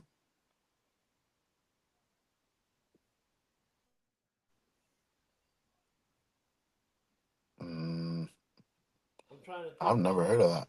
GM. You're not talking about Uh, Mike Sadenbaugh, are you?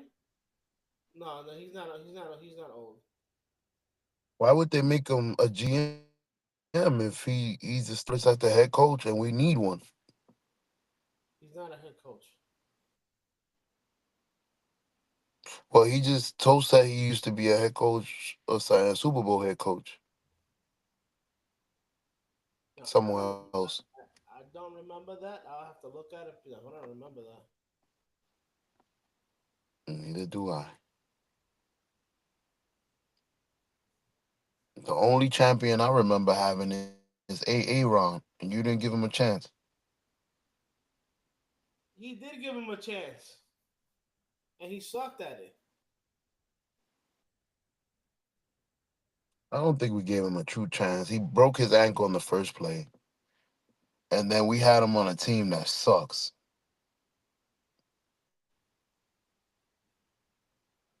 That guy could play. You could see in Pittsburgh, he's made some nice like throws and shit. You saw the smelling salt one. Nigga smelt the sauce and threw it to DK Metcalf for 50 yards. Phew.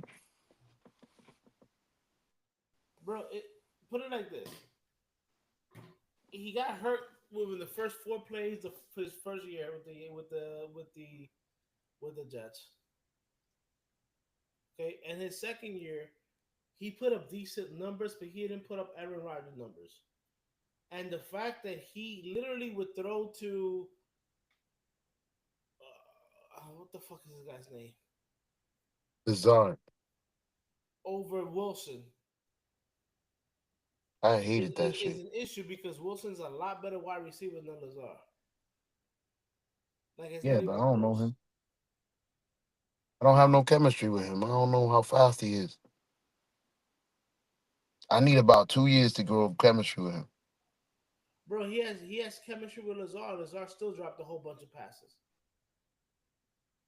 Yeah, I got it to him.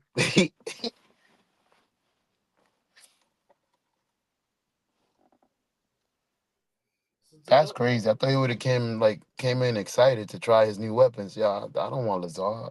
I got a new weapon. Bro, here's the thing, See and how this he's is using why. DK Metcalf? Here's the thing, and this is why I agree with Toe.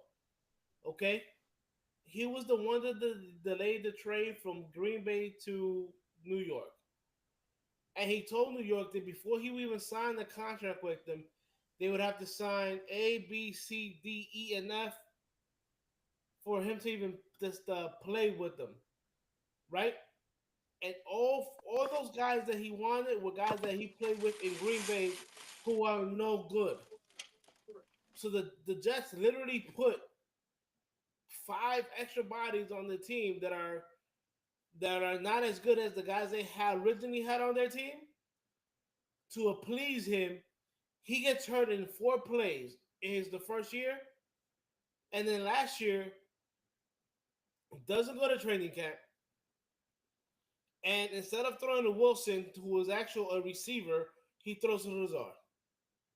Shit, remember it was either they stay with Rodgers or they lose Wilson. Right. And who is this?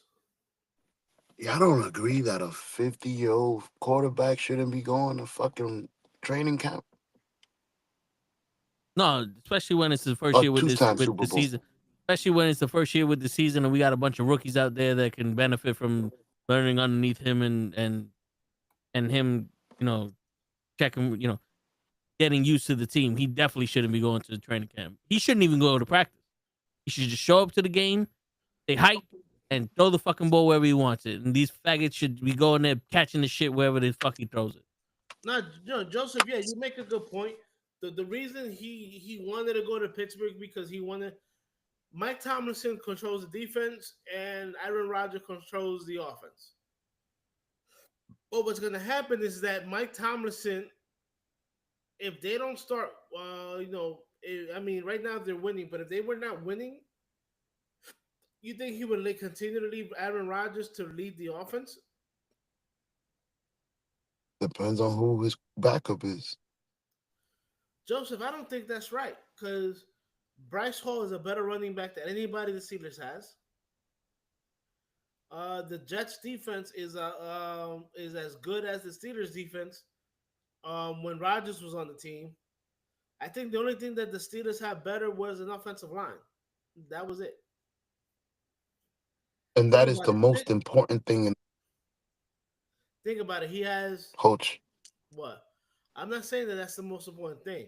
What I'm saying is that Eh, Joseph is saying that the Steelers team is better than the Jets team that Rodgers had, and I'm saying no, they're pretty much neck and neck.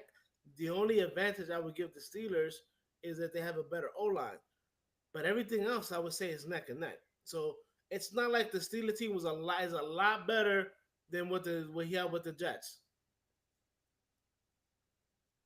Remember Hey, when he got to the Jets, both Wilson and Sauce were coming off rookie of the year years. You know what I'm saying? They had just signed a couple of offensive linemen to play with Rodgers. So it wasn't like the Jets didn't do their part. But what happened was is that Aaron Rodgers wants to do Aaron Rodgers things. And when he was there with a rookie head coach in Robert Saleh, who was like, "Yo, if this is going to be my shot as being the head coach, I want to run shit my way." Rodgers is right now is in Pittsburgh with Mike Tomlin. You know how long has Mike Tomlin been with the Steelers as the head coach? Shit, at least 10 years, right? 10 years. More than that, almost 20 years now. Yeah, because So When did Eli win the Mike Tomlin is like, "Yo, I'm good with the old 25 years maybe? not 25 years, 19, but go ahead. 19 years. I knew it because 2000, It's Eli went to the 2007. Super Bowl. Since 2007, he's been the head coach. Yeah, so almost 20 years, like Well, I not said. Eli. Yeah, I was close. Right. Because Eli won the Super Bowl a long time ago. Big Ben was rivaling him. Yeah. but Big Ben won his first Super Bowl with Bill Cowher, and then the second Super Bowl with Mike Tomlin. Got you. But what I'm saying is, your boy Tomlin is like, yo, I have pull with the organization. They know what I'm about. Robert Word. Saleh was a rookie head coach trying to justify the Jets making him the head coach. You know what I'm saying? So he's like, no, I gotta make sure that I'm the alpha in this thing. Meanwhile, Mike Tomlin's like, yeah, you want to act like you're the alpha, go right ahead. But I know that at the end of the day, I'm the alpha. You know what I'm saying? Like Hell yeah. I could Mike have a job Tomlinson, tomorrow. yeah, Mike Tomlinson is not scared of Aaron Rodgers. Mm-mm. All right, I'm not scared of my or job either. right. Robert Saleh, rookie head coach, never been there, and Aaron Rodgers is like, no, I'm gonna tell you how I want to run shit, and Robert's like, nah, nigga, no, I wanna, and you also got to remember, Robert Saleh didn't get to pick his offensive or defensive coordinators; the Jets picked them for him.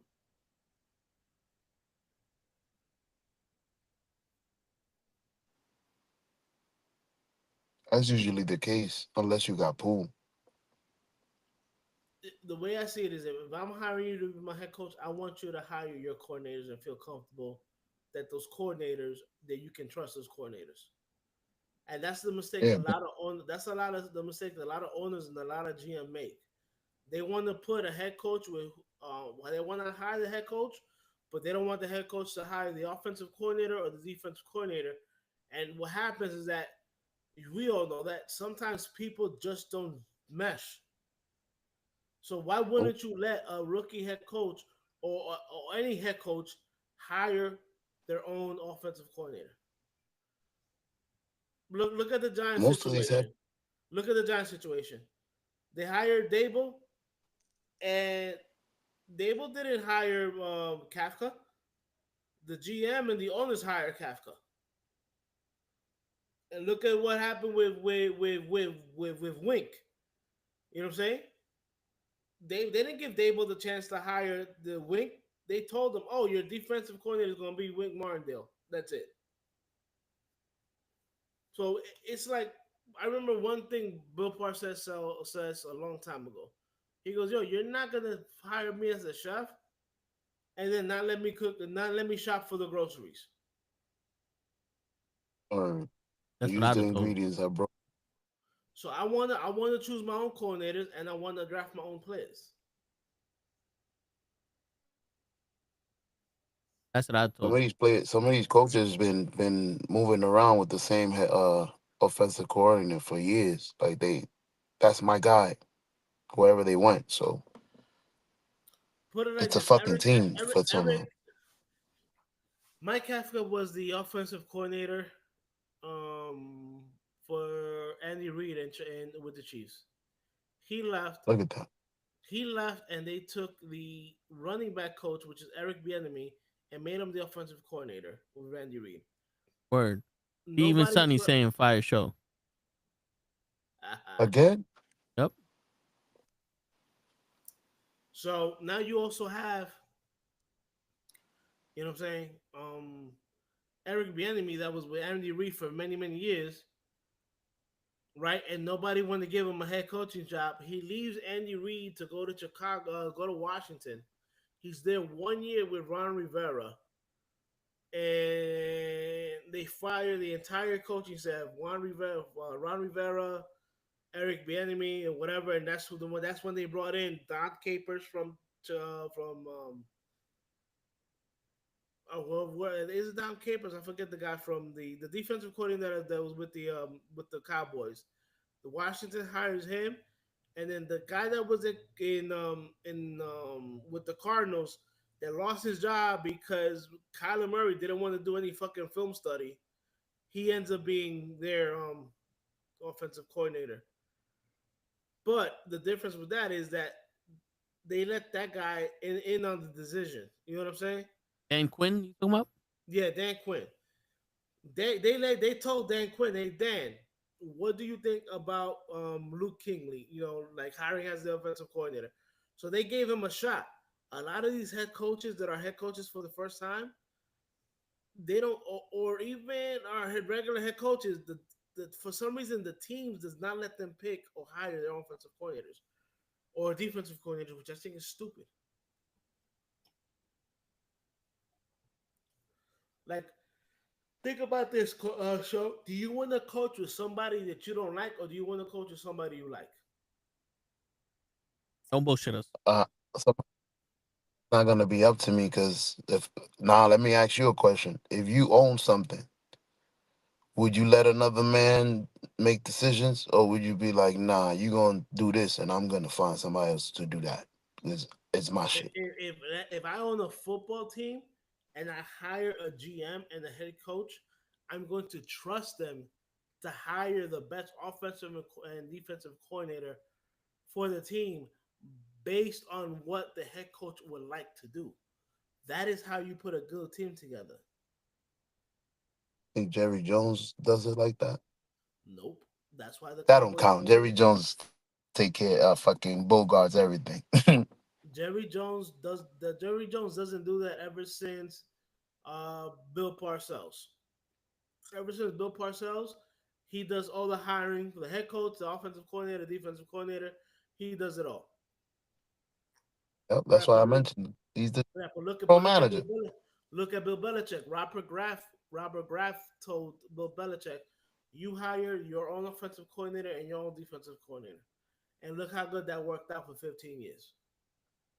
He was the general manager though. That don't count. No, no, no, not at the beginning. He was not the Oh general no, I know manager at the that. beginning. At the beginning, he was just the head coach. It was a couple of years later that they made him the general manager, but not from the beginning. Who who would you try to persuade with that? Like, if you was the Jets or the Giants, yo, we gonna let you be GM, head coach. Only Bill Belichick, right? Nah, there's some coaches out there, but if you hire me to be the GM, I'm gonna get together with the guy who I want my be my head coach, and be like, who do you feel comfortable working with? Or who's your guy? I know, you, especially if you had another head coach position. Who do you feel comfortable with? Me. Word, I I could do feel both. comfortable with me. But right now, like I'm the GM and I gotta hire a head coach like that show. Nah, you the GM and you got to be the head coach, like Belichick. Belichick ain't hiring no Oh, like coach. that? Oh, Yeah. dude, I'm gonna hire a defensive coordinator that I want to play my style of defense, which is aggressive. You know what I'm Mm. saying? So I'm not gonna hire a defensive coordinator that I know plays the same kind of defense that the guy from the Giants is playing now, which is a soft defense. You know what I'm saying? Prevent defense. I want my defense to set the tone. I don't want my defense to be reactive to what the offense is doing. I want my defense to make the offense play what kind of offense we want them to play. Ray Lewis defense. We going all out blitz. Put it Don't like this, give a right? fuck. You put it like this, right? The Giants have arguably one of the best front seven with Lawrence, Carter, Tibbs, and Brian Burns, right? Yep. Spider Man. Uh, Against your man from the Saints, they didn't blitz once. So you That's don't blitz. dumb. So you don't blitz a guy who has a horrible record, who has horrible numbers against the blitz. You don't blitz him at all.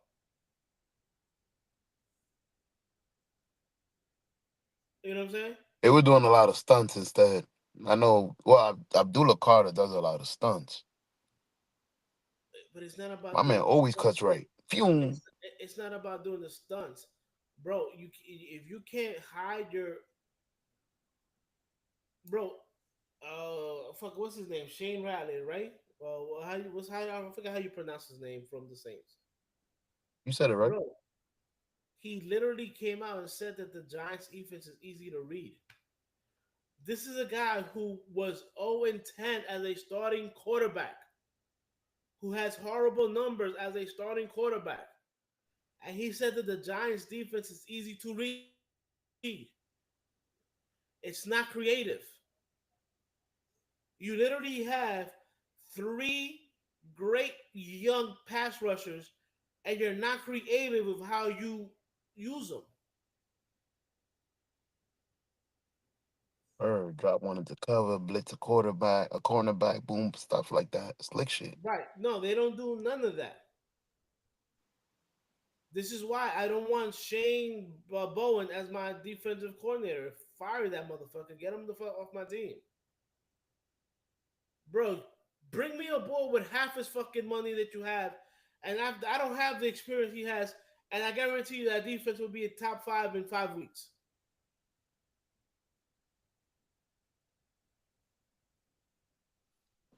There's one. This I'm not a big Belichick fan, but there's one thing Belichick has always said: you have to play to the strengths of your people. Right now, the that's how you, Giants, like, to put it like this, on the defensive side, cornerbacks and stuff like that, the Giants have a lot of guys who are good at man and press coverage. But the majority of the time, we're playing zone. You know what I'm saying? You have three very young, good pass rushers, and you don't move them around. Bro, like you have Burns on one side, Tibbs on one side, and they stay there, and then you take Carter and you put him like in the middle. Come My on. man, I would be Move. taking Carter and putting him right next to Thibodeau or right next to right next to Brian Burns, and I would take Dexter Lawrence and I'll move him around. And like when I have Carter and Tibbs or Carter and Brian Burns together, I would have him right next to Dexter Lawrence. My man, now the offensive line is like, yo, who the fuck do we block? I We don't got know. three And there's a guys on blitz the coming left too. side. We got three guys on the left side, right? You need a block. You need to use two guys to block Dexter Lawrence, right? So that means your center and your guard are pretty much going to try to block Dexter Lawrence. So now you have your right tackle or your left tackle, right? Whoever it is, has to worry about blocking either Brian Burns or Carter. And let's say you keep a running back or a tight end in, Brian Burns and Carter are good enough that they should be able to beat those guys. But the Giants' defensive is not creative. It's very bland. It's very easy to read. Shane Bowen is not a good defensive coordinator.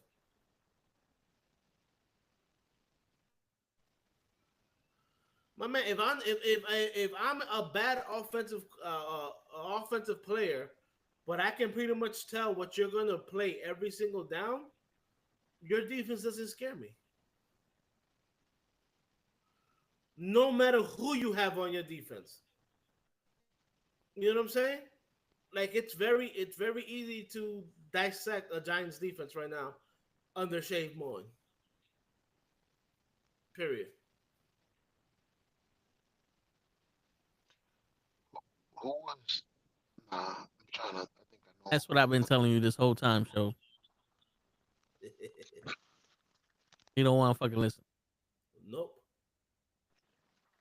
Who was your defensive coordinator with Tom Coughlin? Schottenheimer or whatever? No. As a matter of fact, he's for a couple of years he's the guy that's defensive coordinator right now for Kansas City. For the Chiefs? Yeah. Steve Spagnolia. Shanahan. Spagnolia. There you go.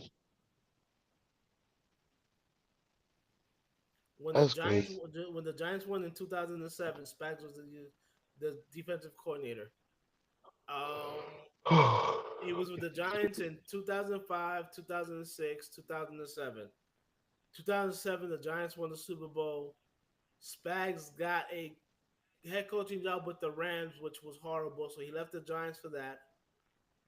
Then we had a couple of other guys for defensive coordinator with Coughlin. In 2011, the defensive coordinator with the that won with the defense was Perry Fuel or whatever his name was. He left the team. They brought I'm Spags back for gonna maybe like call a year him. or two, and then he left the Giants to join another head coaching job. Failed at that, and then Andy Reid hired him as the defensive coordinator, and he's been there for the last like 6, 7 years. He did win 3 championships. Four. Can't get with Kansas City.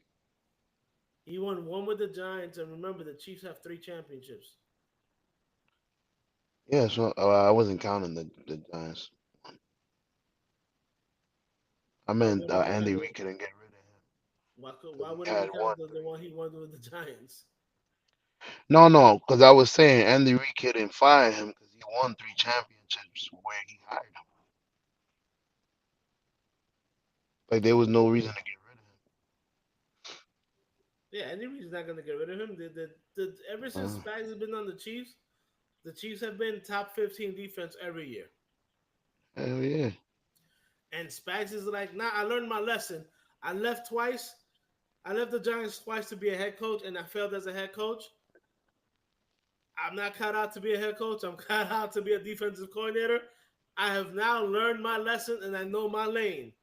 He's one of the very few coaches that I've seen who's like, you know what? I'm not head coach material. I'm gonna stay in my I'm good. lane, and I'm gonna be a coordinator. Sometimes you gotta do what you shit. You gotta be realistic with yourself. Like your man Rex I Ryan. don't know how you Rex do Ryan that. is not a good head coach. Great defensive coordinator, not a good head coach. But if you talk to him, he's a great head coach. That's dumb though. If you a great defensive coordinator and you suck at offense, then be a head coach. I'm gonna be calling the defense. I hired an offensive coordinator, and bang, I got a Super Bowl. Doesn't work that way because as a head coach, Okay, because I was I, as a head coach, you have to be able to be part of every aspect of your team, offense, defense, and special teams. If you're only going to concentrate on the defensive side of the ball, when it comes time for it, you're not going to know what the offense is doing. And remember, here's what a lot of people forget. Okay, you're the head coach, and you might have an offensive and defensive coordinator. They don't call timeouts. Head coach does. Offensive defensive coordinator don't challenge replays or don't challenge calls. The head coach does. So you have to have some kind of interest in the offense, the defense, and the special teams to be able to be a head coach. And like they say, put that in your pipe and smoke it. It's and nobody's ever worked with the dynamic like yo, you got the offense, I got the like what was the movie? Remember the Titans? Yeah, yo, Coach Blue, you better fix your offense or I'm gonna have to take over. Like 50-50. Like that's your side, this is mine. Don't touch my shit. There's never a dynamic like that. Like Not two really. guys at the top of their shit. But you're talking about a high school football movie. Well, it's the only thing I could refer to because I can't think of nobody where there was two people where like yo, these two guys You got to understand when could it both be comes to head coaches. professional football or even college football, the head coach has to be the alpha.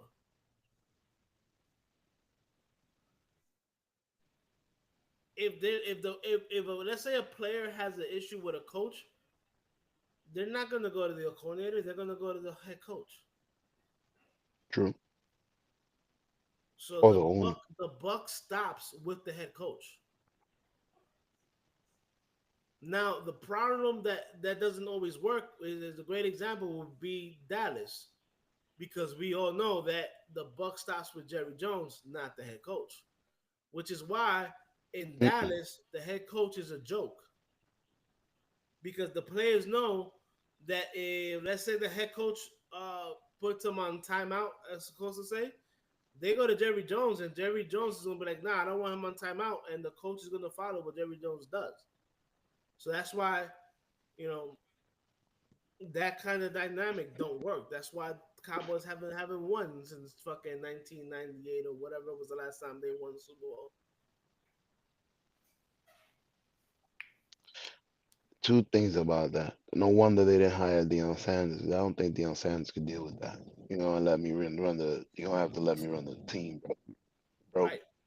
Deion Sanders is like, nah, I want to run the team.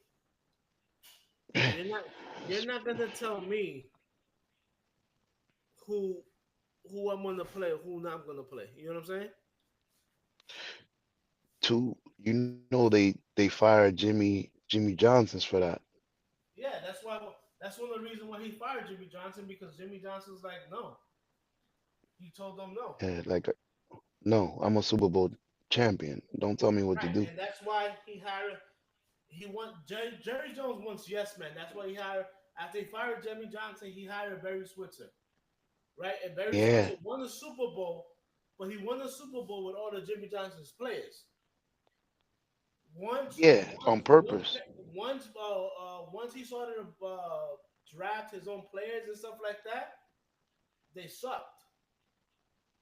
And then a couple of years after he fired Barry Switzer, he brought in Bill Parcells, and that's when Bill Parcells on ESPN interview told, because they asked him, I'm like, Jerry Jones likes to run the team, and he goes, nah. And I told Jerry, you're not gonna hire me as the chef and not let me buy the groceries. Stay out of the draft and stay out of my shit. And that worked for like 2 3 years with Parcells. And then Jerry Jones had to fire Parcells because Jerry Jones wants total control of the team.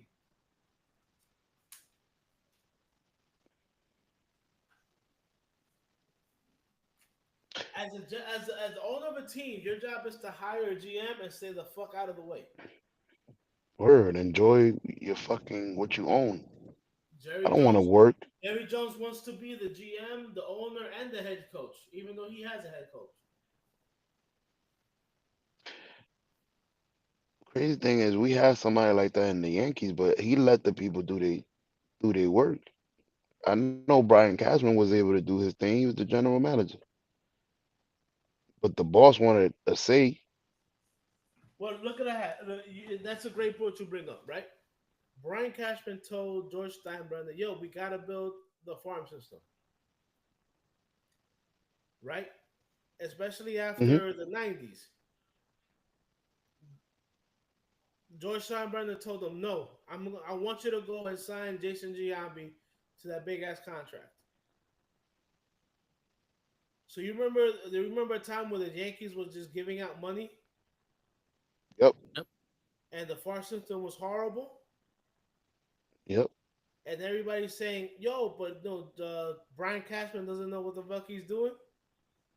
Nobody yep, understands that that was not Brian Cashman. That was George Steinbrenner saying, "I want, I want Giambi. I want this guy. I want that guy. I don't care about the farm system. I don't care about the money. I just want to win."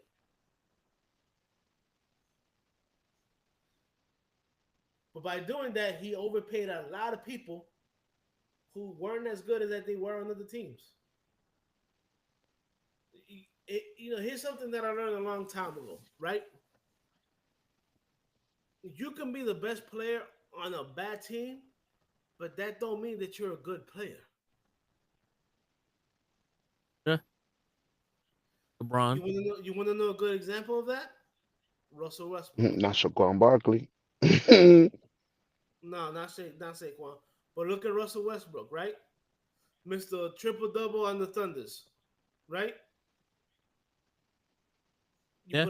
You put him on another team, he doesn't look like Mister Triple Double. I'm a, I'm a, I don't know how to disagree with you on this one. I feel like Russell. I think we disrespecting that man. He got older, and we switched teams, and his they wasn't his team no more. But that guy he averaged a triple double. That means he did it every year. I understand he had a triple double, but he was on a bad Thunder's team. Him and He Kevin was. Durant. I'm talking about after when Kevin Durant was there with Russell Westbrook or whatever. They were vying for the playoffs. Once James Harden Hmm. left and once Durant left, that team was bad, and he was on that team for 5 years after Durant left. Yeah, he was going on by himself. Right. He was a good player on a bad team. Then you put him Correct. on a good team, and he's not a great player. He's just an average player. Mm. That's what I'm saying. Just because you're the best player on a bad team does not make you a good player on another team. Chris Paul.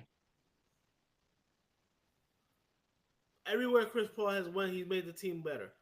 But I'm gonna give you an example, right? Jason I'm gonna Giambi, win. right? When he was with Oakland, right? Oh, Monta. Right? Because he hit to all fields. He hit the left Mhm. field, he hit the center field, he hit the right field. He comes to the Yankees, and what does he want to do? Hit to the over the little porch on right. Right. That completely changed his swing and fucked up his swing. So he remember Hmm. when he was with Oakland, he would hit between 295 and 305 on an average. Okay? His highest batting average with the Yankees was like 265. But I'm guessing the home runs bumped up at least 20. Nope. It's about the same home runs. Ah, shit. It wasn't even working. Exactly. It it's just as a left-handed hitter, you get to Yankee Stadium and you see that 314, bro. You're like, I could hit it over there. Don't give me that excuse. Don't give me that excuse. Don Mattingly played in Yankee Stadium, and Don Mattingly was a doubles hitter, and he hit to all sides of the field. And you got to remember, he hit over 40 home runs a couple of times as a Yankee. But he hit him to left field, he hit him to center, he hit him to right. He All wasn't over. trying to hook it to right field all the time. That's what made him such a great hitter.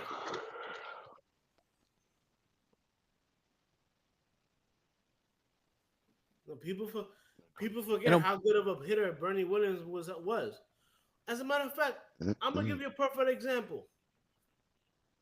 A year after Don Mattingly retires, who we trade for? Was it Tino? It was Tino, Yeah, right? yeah. You didn't see Tino try From to hook the Seattle. ball. You didn't see Tino try to hook the ball. You saw Tino Nah, use he Tino used to hit the way he used to hit up in Seattle. He was going to take advantage of the entire field.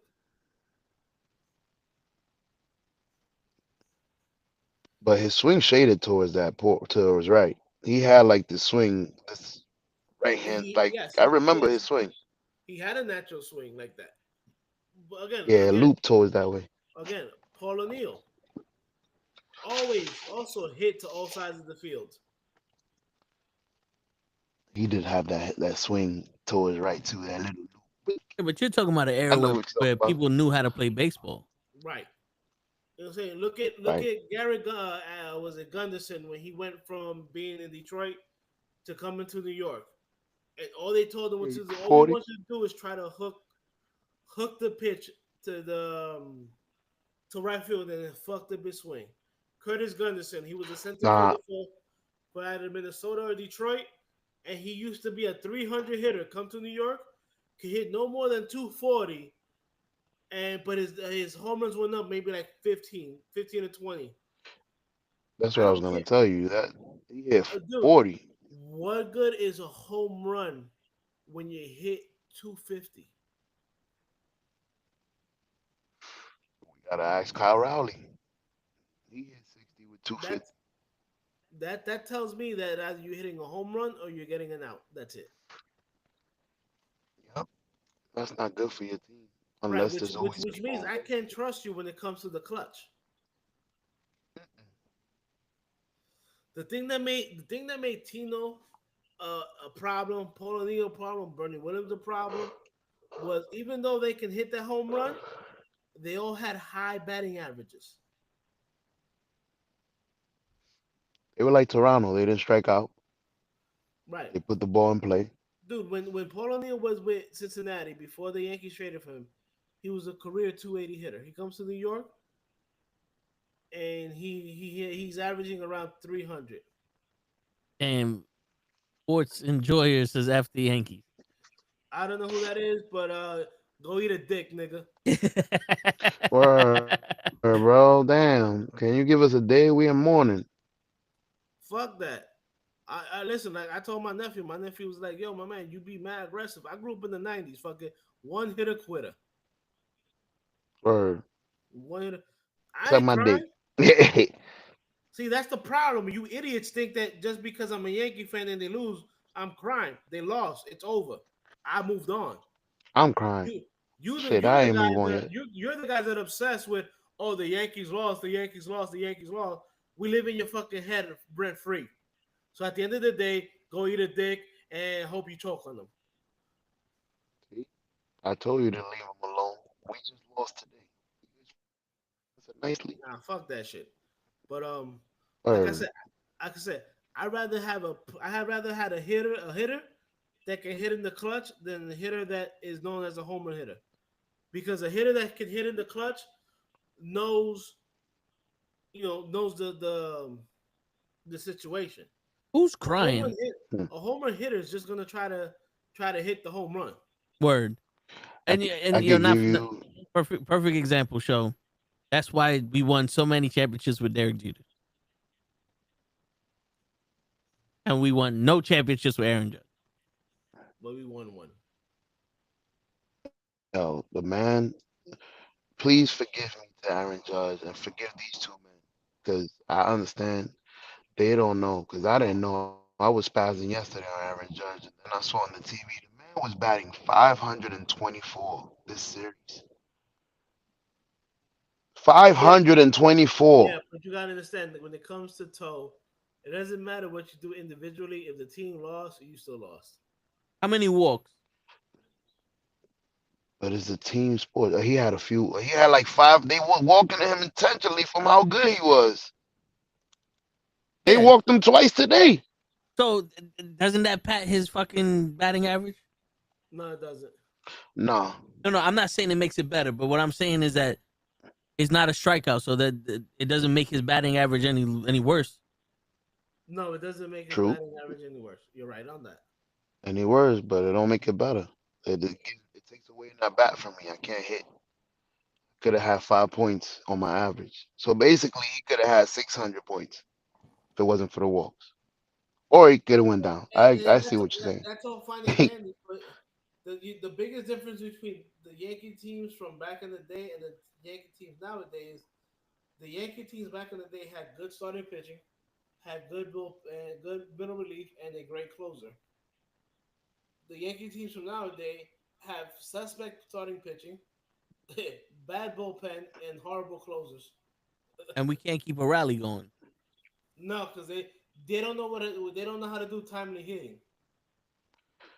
Telling me, well, I'm not gonna compare them to my horses. I'm just making argument for the sake of fucking podcasting. But you telling me Garrett Cole, Max Fried, Carlos Rendon doesn't equal to maybe a CC, and I can't even remember the other three.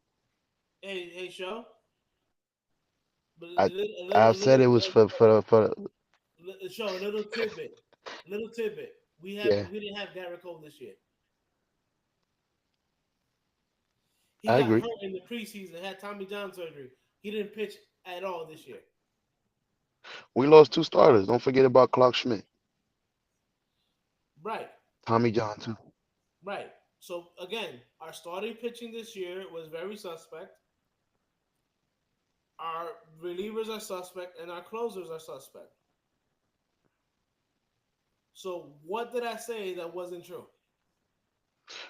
No, no, I didn't. Everything you said was true. I was just potting. I wasn't gonna compare him to CC. Who CC Andy? I'm trying to think. Roger Clemens, Andy Pettit. Who's the third one? I'm Yeah, trying but to think of the three guys. no, baby. Bro. I'm talking 90s.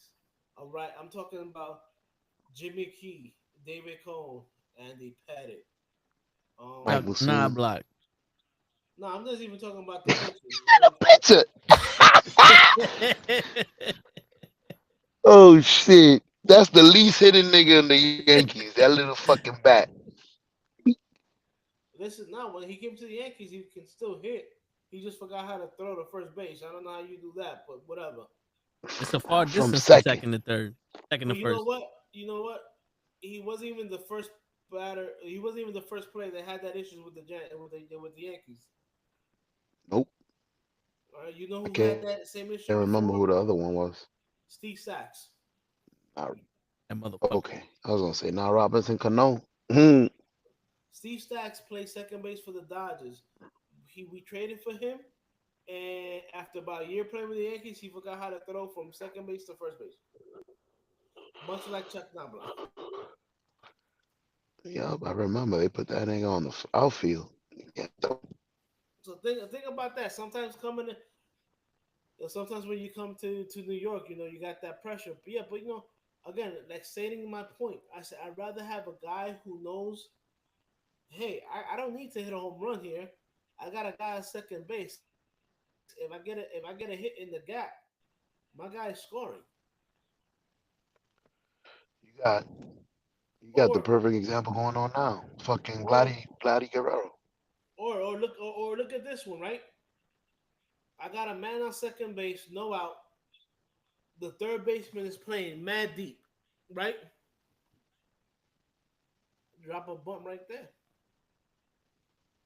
Yeah, I know you're paying me to hit home runs or whatever, but I got a man on second with no outs, and the third baseman is playing fucking to the infield grass, and and then especially there's a right-handed pitcher because right-handed pitchers when they pitch, they fall off to the right to first base more than they fall off to third base. You drop a bunt, and now you probably have men on first and third with no outs. Yup, that was the old It's, school it's way of having it's ha- it's thinking, having man. that baseball knowledge. You don't always need to hit a home run. Where the fuck is that old way of playing? I haven't seen a bunt in years. I haven't seen a hit and run in years. But Like, if I'm what not the mistaken, fuck is going on? I think last game somebody on the Yankees tried to do a bunt, but he bunted it towards the first base line and they threw him out. And even the announcer was like, "Come on, man, you got to throw that. You got to hit that bunt towards third." Yeah, Yeah, bunting has been a lost art, bro. Yeah, because before it used to bro. be the first baseman is the one that has the highest on base percentage. Then you move him over to second. The third baseman moves him over to third. The fourth, the cleanup fucking sends him home. That's how they fucking played baseball. They threw it Yeah, in. your leadoff hitter was usually your guy who drew, who took a lot of pitches and was fast. Word, 10 pitches first at bat. Your number two was somebody who knew how to bunt and or hit and run. Derek Jeter. Right. And then your third place hitter and your fourth and your cleanup hitter were basically in charge of bringing that run in. A-Rod and Martis Hera. Yep. And then you had the sacrifice fly deep, so that way the runner on third could tag up and go home. It was always about, yo, how do we put our man in scoring position? How do we get him home? That was the way you How do play we get baseball in one? offense. Now it's how can I get the ball over the fucking fence? Right. Yeah. How can I score five? Like look, like Stan had a great playoff last year, whatever, right? Because he stopped trying to hit for the home run. You know, John Carlos Stanton is a great example, bro. like the first 5 years he was with the Yankees after they traded him for Florida. Either he struck out or he hit a home run. There was no in between.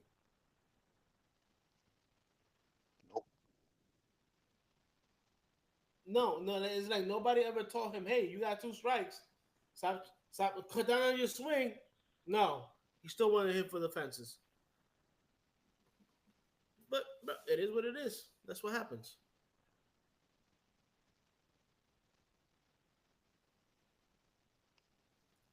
And now we lost this fucking series, Yeah. which And I guarantee you there's going to be a lot of changes come yeah. this off season. And it's crazy because I'm looking at this game and it's like each series is like, yo, okay, it's 1-0, it's 2-1, it's 15-6. What? Like, yo, they're scoring mad runs. It's like Yeah, so fast. The middle relief. Once the game got into like the 5th and the 6th rounds, exploded. The Yankees have no bullpen, bro. When I was watching baseball like that, I don't remember a game being that so many fucking points unless it was like the All-Star game.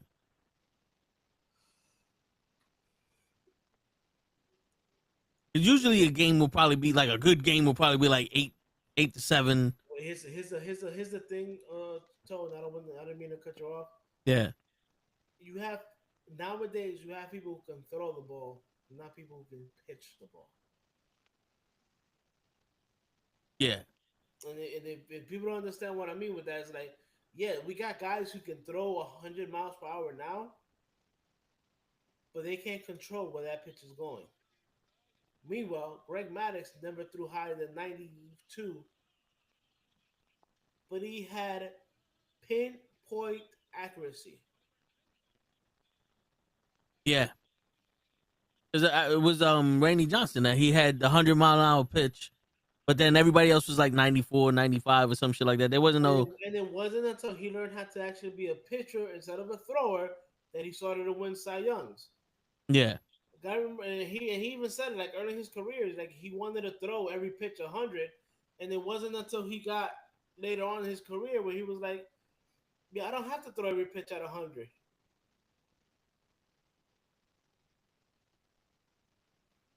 I mean, can I throw 100 plus when I wanted to and rear back? Yeah, but I got this fastball now that hits 98, and because I'm 6'10", it looks like I'm throwing it coming at your head. You know what I'm saying? Word. And then I'm gonna put this slider on it, and he learned how to become a pitcher. He did not stay a thrower. Yeah.